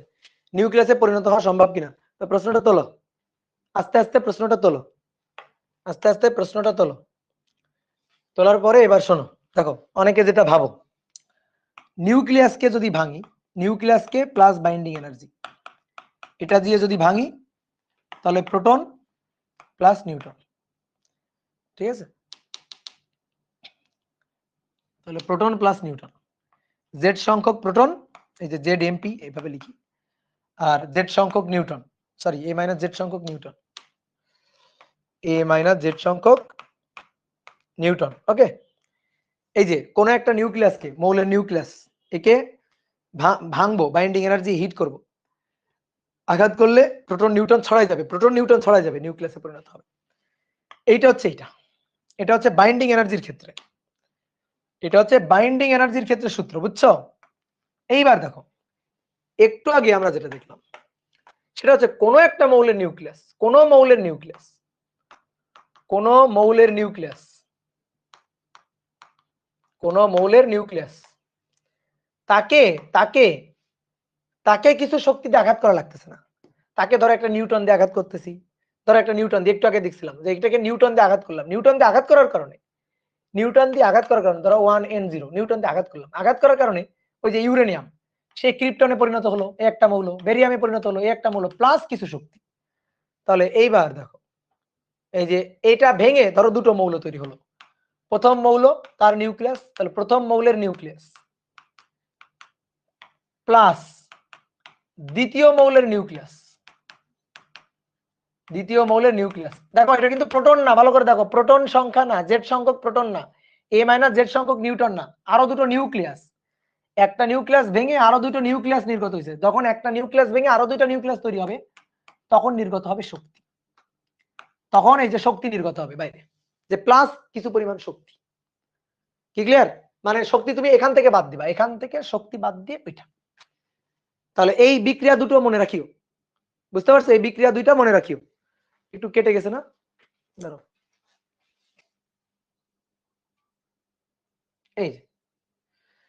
এই বিক্রিয়া দুইটা মনে রাখিও, যে কোনো একটা মৌল, সেই মৌল ভেঙে ভিন্ন ভিন্ন দুটো তিনটা মৌল প্লাস শক্তি, আর যখন বাইন্ডিং এনার্জি তখন নিউক্লিয়াসকে প্লাস বাইন্ডিং এনার্জি, জেড সংখ্যক প্রোটন জেড সংখ্যক নিউট্রন। এইটাতে তোমাদের খুব জড়া, এই দুটো কিন্তু আলাদা জিনিস।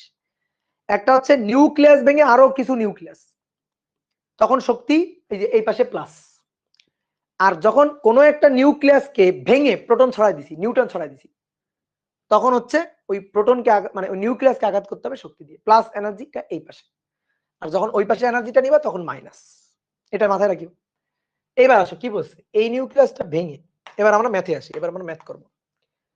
56 আয়রন 26, এটা ভেঙে দুটো আলাদা আলাদা নিউক্লিয়াস, সরি দুটো একই নিউক্লিয়াস কিন্তু দুটো, অ্যালুমিনিয়াম 1328 প্লাস অ্যালুমিনিয়াম 1328, এটা হবে।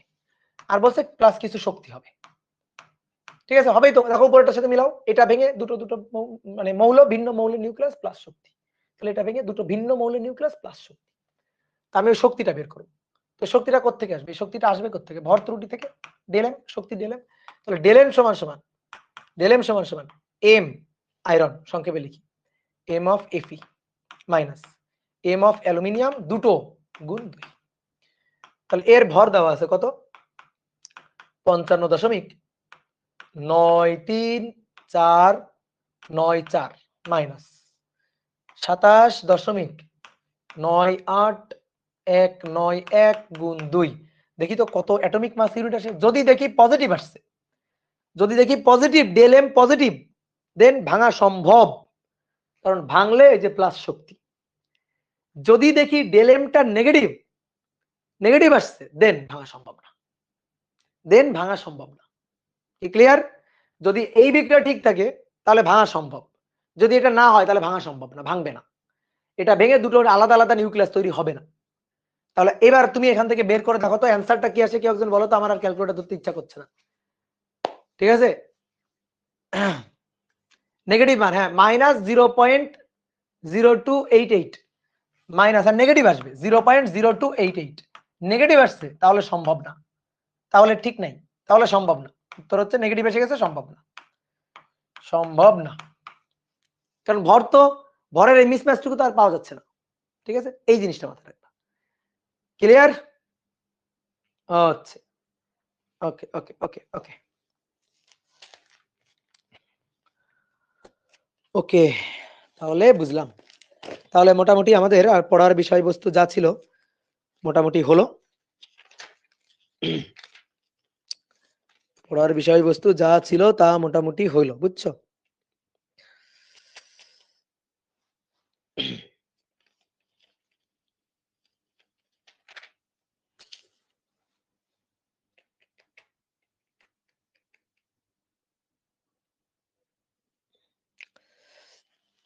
ইসাক স্যারের বইতে দেখিও, এটা আমি করা দিছি না, এটা সহজ জিনিস, একই জিনিস। সূর্যের ভিতর যে নিউক্লিয়ার ফিশন বিক্রিয়াটা হয়, এইটা একটু দেখিও, এইটা এই সূত্রটা একটু মুখস্থ করে রাখবা। সূর্যের ভিতর নিউক্লিয়াসের ফিশন বিক্রিয়া, ঠিক আছে? সূর্যের ভিতর যে বিক্রিয়াটা হয়, এটা কিন্তু মেডিকেল পরীক্ষার জন্য লাগবে।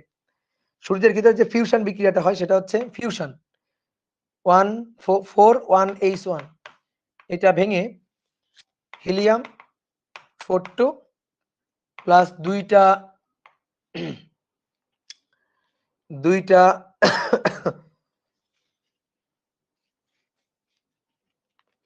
দুইটা বিটা রশ্মি, মেবি বিটা, হ্যাঁ, প্লাস হচ্ছে 26 মেগা ইলেকট্রোভোল্ট শক্তি পাওয়া যায়। তো এই সূত্রটা একটু মুখস্থ রাখিও, অনেক সময় যদি ম্যাথটা দিয়ে দেয় কখনো, এই সূত্রটা ছাড়া আর দিতে পারবে না। আর একটা হচ্ছে নিউক্লিয়ার পাওয়ার প্ল্যান্টের বিক্রিয়া, তো ওটা তো আমি করে দিছি। তাহলে এইটা একটু পড়বা, দেখবা এইটার একটা ম্যাথ আছে, তো ম্যাথ একই রকম, এটার ম্যাথ একই রকম, বলতেছে একটি নিউক্লিয়ার রিঅ্যাক্টরে একই তো ম্যাথ। নিউক্লিয়ার রিঅ্যাক্টরে 2 কেজি ইউরেনিয়ামের ফিশনের ফলে কত তাপ শক্তি উৎপন্ন হবে। আর এটা হচ্ছে সূর্যের ভিতর 2 কেজি হাইড্রোজেনের ফিউশন বিক্রিয়ায় কত তাপ শক্তি উৎপন্ন হবে। তো তোমার খালি এইটুকু লাগবে, বুঝতে পারছো? এইটুকু লাগবে।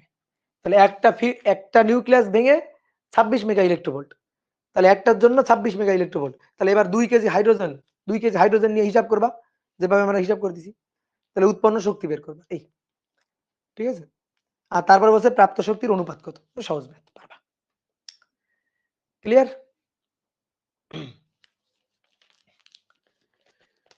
ওকে, ক্লিয়ার, ওকে। ওকে, তাহলে এই অধ্যায় শেষ। তোমরা একটু এবার এই অধ্যায়টা বই থেকে রিভিশন দিবা।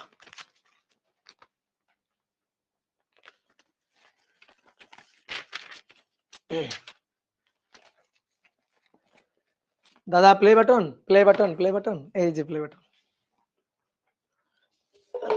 দেখাই।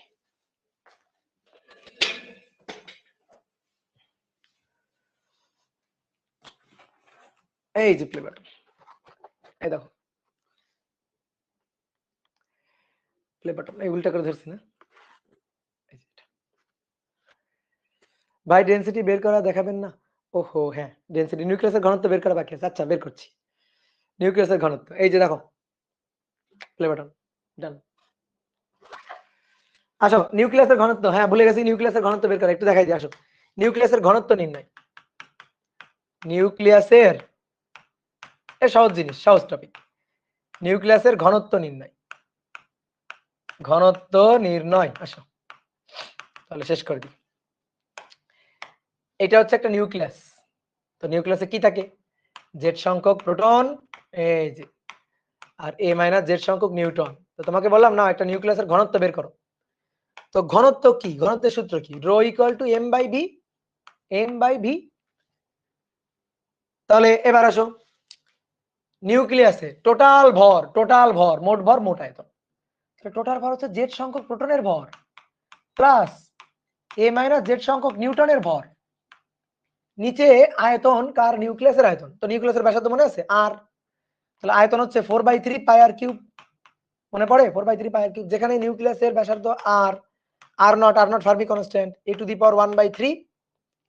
তাহলে এখানে এবার বসাও। এবার আরেকটা জিনিস আমরা জানি কি জানো? নিউটনের ভর এবং প্রোটনের ভর,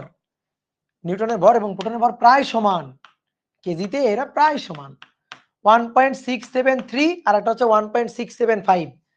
তো 1.673 1.675 বলতে গেলে একই। তাহলে এই কারণে এই দুইটার ভর আমি প্রায় কাছাকাছি বলে এই যে প্রায় সমান ধরে নিয়ে কাজ করলাম।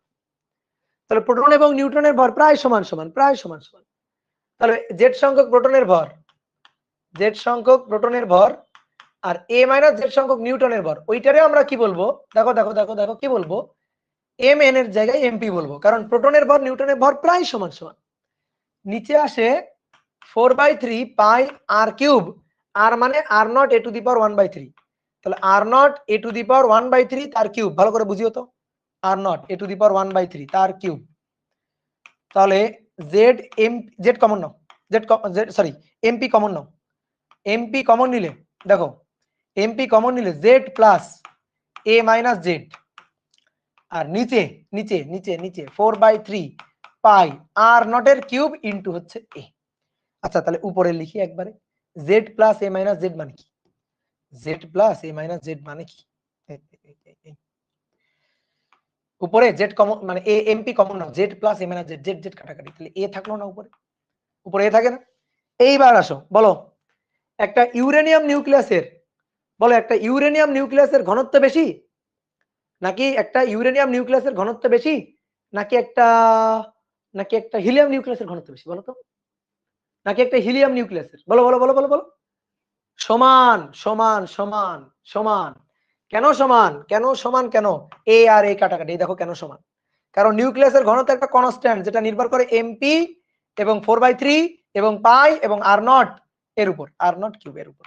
এবার তুমি মান জানো, এমপি হচ্ছে 1.67 বা 673 into 10 to the power -27 divided by 4/3 pi R naught হচ্ছে ফার্মি কনস্ট্যান্ট 1.2 বা 1.4 যেটাই বসাও না কেন into 10 to the power minus কত ফার্মি কনস্ট্যান্ট, বলো 10 টু দি পাওয়ার মাইনাস কত, 12 না 15, বলো বলো বলো বলো বলো কত হবে, 10 টু দি পাওয়ার মাইনাস কত, 15, 10 টু দি পাওয়ার মাইনাস 15, একজন বলছে 12, একজন বলছে 15, ফার্মি কনস্ট্যান্ট, ঠিক আছে, পিকো মানে কত 10 to the power minus 12 pico, আর ফার্মি মানে 10 to the power minus femto, femtometre, তাহলে 10 টু দি পাওয়ার মাইনাস 15, এগুলো যদি উল্টাপাল্টা করো তাহলে তো কিন্তু মাহের হবে, এত কিউব। বের করো এবার, বের করো বের করো বের করো, 1.673 এক্সপোনেনশিয়াল ফাংশন -27 ডিভাইডেড বাই 4/3 গুণ 3.1416 গুণ 1.2 এক্সপোনেনশিয়াল ফাংশন 10 টু দি পাওয়ার -15 তার কিউব, তার কিউব। তাহলে দেখো 2.31, এই যে 2.31 into 10 to the power 17 kg per metre cube, দেখছো প্রত্যেকটা নিউক্লিয়াসের ঘনত্ব এটা। নিউক্লিয়াস অনেক ভাই নিউটন হিলিয়ামের তো ভর সংখ্যা কম, ইউরেনিয়াম তো ভর সংখ্যা বেশি, তাহলে ঘনত্ব, হ্যাঁ ভর সংখ্যা বেশি, ইউরেনিয়ামের ভর সংখ্যা বেশি, জায়গাও তো বেশি, ঘনত্ব সেম। হিলিয়ামের ভর সংখ্যা কম, তাদের জায়গাও তো কম, ঘনত্ব সেম, তাহলে ঘনত্বটা সেম, ঠিক আছে, ঘনত্বটা সেম, কি ক্লিয়ার? এবার আমার একটা জিনিস বলো তো, পানির ঘনত্ব কত, পানির ঘনত্ব, পানির ঘনত্ব 10 to the power 3 kg per metre cube. আর তুলনা করলে পানির ঘনত্ব হচ্ছে নিউক্লিয়াসের ঘনত্ব কত বেশি ঘন, নিউক্লিয়াসের ঘনত্ব পানির ঘনত্ব, তাহলে দেখো 10 to the power 17 R 10 to the power 3, তাহলে এই অনুপাতটা 10 টু দি পাওয়ার 14 গুণ বেশি, 10 টু দি পাওয়ার 14 গুণ বেশি, তাহলে নিউক্লিয়াসের ঘনত্ব পানির ঘনত্বের চেয়ে 10 টু দি পাওয়ার 14 গুণ বেশি। আমার প্রশ্নটা হচ্ছে এই যে পানি H2O, এটা তো হাইড্রোজেনের নিউক্লিয়াস দিয়ে তৈরি, এই যে হাইড্রোজেনের নিউক্লিয়াস, ঠিক আছে, এই যে হাইড্রোজেনের নিউক্লিয়াস, তারপরে আর কি আছে এর সাথে আছে অক্সিজেনের নিউক্লিয়াস, এই যে অক্সিজেনের নিউক্লিয়াস, ঠিক আছে, অক্সিজেনের নিউক্লিয়াস দিয়ে তো তৈরি, এরকম অক্সিজেনের নিউক্লিয়াস দিয়ে তো তৈরি, তাই কি না? তাহলে আমার কথা হচ্ছে কি পানির ঘনত্ব 10 টু দি পাওয়ার 3 আর নিউক্লিয়াসের ঘনত্ব তাহলে এত বেশি কেন? পানি তো হাইড্রোজেন আর অক্সিজেন দিয়ে তৈরি, তো হাইড্রোজেন অক্সিজেনের নিউক্লিয়াস আছে না, তো নিউক্লিয়াসের ঘনত্ব এত বেশি হলে পানির ঘনত্ব এত কমে গেল কেন? পানির ঘনত্ব এত কমে গেল কি কারণে, বলো কি কারণে কমে গেল? নিউক্লিয়াস গুলো দিয়ে, অক্সিজেনের নিউক্লিয়াস হাইড্রোজেনের নিউক্লিয়াস গুলো দিয়েই তো H2O তৈরি, তাই কি না? তাহলে ঘনত্বটা কমে গেল কেমনে? কারণ শুধু কি নিউক্লিয়াস দিয়ে তৈরি, শুধু কি নিউক্লিয়াস দিয়ে, প্রশ্ন হচ্ছে কি শুধু কি নিউক্লিয়াস দিয়ে তৈরি না, শুধু নিউক্লিয়াস দিয়ে তৈরি, কারণ এই যে তুমি তো কক্ষপথ গুলোর কথা ভুলে যাচ্ছ, এই কক্ষপথ গুলোর কথা ভুলে গেলে চলবে? এই যে কক্ষপথ, এর পাশে কক্ষপথ এই কক্ষপথ গুলোর ম্যাক্সিমাম জায়গাই তো ফাঁকা, তাহলে কক্ষপথ গুলোর জায়গাগুলো ভুলে গেলে চলবে? আমরা নিউক্লিয়াসের ঘনত্ব বের করছি, একটা নিউক্লিয়াসের ঘনত্ব ঠিক আছে অনেক বেশি, কিন্তু পুরো একটা অ্যাটমের ঘনত্ব যদি চিন্তা করি তাহলে সেটা আবার অনেক কম, এটাই হচ্ছে কাহিনী, বুঝতে পারছো? কারণ অ্যাটমের ম্যাক্সিমাম জায়গাটাই তো ফাঁকা, অ্যাটম তো আর শুধু নিউক্লিয়াস নিয়ে না, নিউক্লিয়াসের চারপাশে কক্ষপথ গুলো নিয়েও হচ্ছে, কি ক্লিয়ার? তাহলে শেষ, আজকের মতো শেষ। তাহলে আমরা এই যে পেয়ে গেছি, ঠিক আছে? তো সবাই ভালো থাকিও। ফিজিক্যাল অপটিক্স করান আলাদা, সরি দাদা, ফিজিক্যাল অপটিক্স করাবো? ওকে, ফিজিক্যাল অপটিক্স এর ক্লাস দেখি দিয়ে দিব না, যাও আর্কাইভে দিয়ে দিব না। তবে তোমরা ক্লাস কিন্তু পাইরেসি করো না। ফিজিক্যাল অপটিক্স এর ক্লাস এগুলা আমি আর্কাইভে দিয়ে দিব না, বাট পাইরেসি করিও না। বুঝতে পারছো? তোমাদের এই গ্রুপের ক্লাস দেখতেছি পাইরেসি হচ্ছে এখন, এই কারণে আমি না দিতে চাইতেছি না। বুঝছো? তোমরা ক্লাসগুলো তো পাইরেসি করতেছো।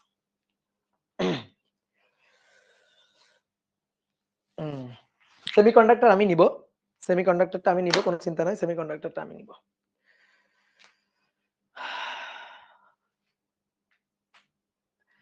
আচ্ছা যাও দিয়ে দিব তোমাদের ফিজিক্যাল অপটিক্স এর ক্লাসটা আমি আর্কাইভে দিয়ে দিব, আর অপর ভাইয়ের সাথে লাইভে ক্লাসটা করে নিও, ঠিক আছে? আমার ক্লাসগুলো আমি আর্কাইভে দিয়ে দিব। ভাইয়া ডিএলএম এর পজিটিভ বা নেগেটিভ এর বিষয়টা একটু বলেন। দেখো বিক্রিয়া ঠিক থাকতে হলে তো ডিএলএম টা পজিটিভ হইতে হবে। দুটো একটা নিউক্লিয়াস ভেঙে আলাদা আলাদা কয়েকটা নিউক্লিয়াস এরা তৈরি হলে প্লাস কিছু শক্তি হয়। আর যখন একটা নিউক্লিয়াসকে আমি ভাঙবো, তখন একটা নিউক্লিয়াসকে ভাঙতে গেলে যখন প্রোটন আর নিউট্রন আলাদা হয়ে যায়, তখন শক্তি কিছুটা নির্গত হয়, মাইনাস শক্তি হয়। কি কথা বুঝছো? তো আমাদের দেখতে হবে এই বিক্রিয়াটা ঠিক আছে কিনা। তো ঠিক থাকবে কখনই যদি ডিএলএম সমান সমান প্লাস মান আসে, তাহলে ঠিক আছে কিনা। নেক্সট ক্লাস কবে জানাই দিব, ঠিক আছে? নেক্সট ক্লাস পূজার আগে তো মেবি শুরু হবে না, কারণ পূজার ছুটিতে আমি একটু ইন্ডিয়াতে যাব, বুঝছো? তো পূজার ছুটির পরে এসে আমি নেক্সট ক্লাস শুরু করব, নেক্সট নিউ চ্যাপ্টার করাবো। হ্যাঁ, আর আমি আর্কাইভে তোমাদের ভৌত আলোক বিজ্ঞানের ক্লাসগুলা আমি ওই যে আশাসকে বলবো না দিয়ে দিতে, ঠিক আছে? তো ভালো থাকিও। এমডি এমডি রতন হাসান, রাজশাহী থেকে বলছি, আপনার কাছের মানুষ। হ্যাঁ, রাজশাহীর মানুষজন তো আমার কাছের মানুষজন। সাদমান সাকিব দাদা বিগ ফ্যান, থ্যাংক ইউ ভাই। এন্ট্রপির এস সমান সমান কে লন ডাব্লিউ, এই ল কিভাবে আসলো? এন্ট্রপি এস সমান সমান, এইটা তুমি কই পাইলা?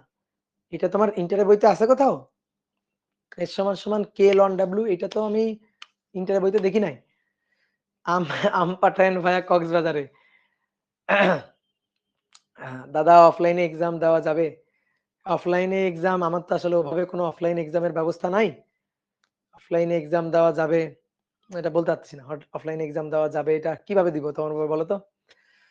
তাহলে ভালো থাকবেন। ওকে, ঠিক আছে, তাহলে সুস্থ থাকো, সুন্দর থাকো।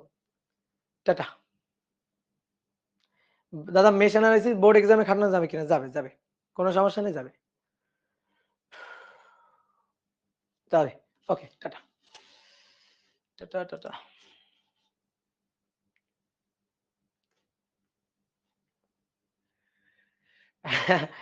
আমার জন্য কিটকেট আনিয়েন, ইন্ডিয়া থেকে কিটকেট আনবো।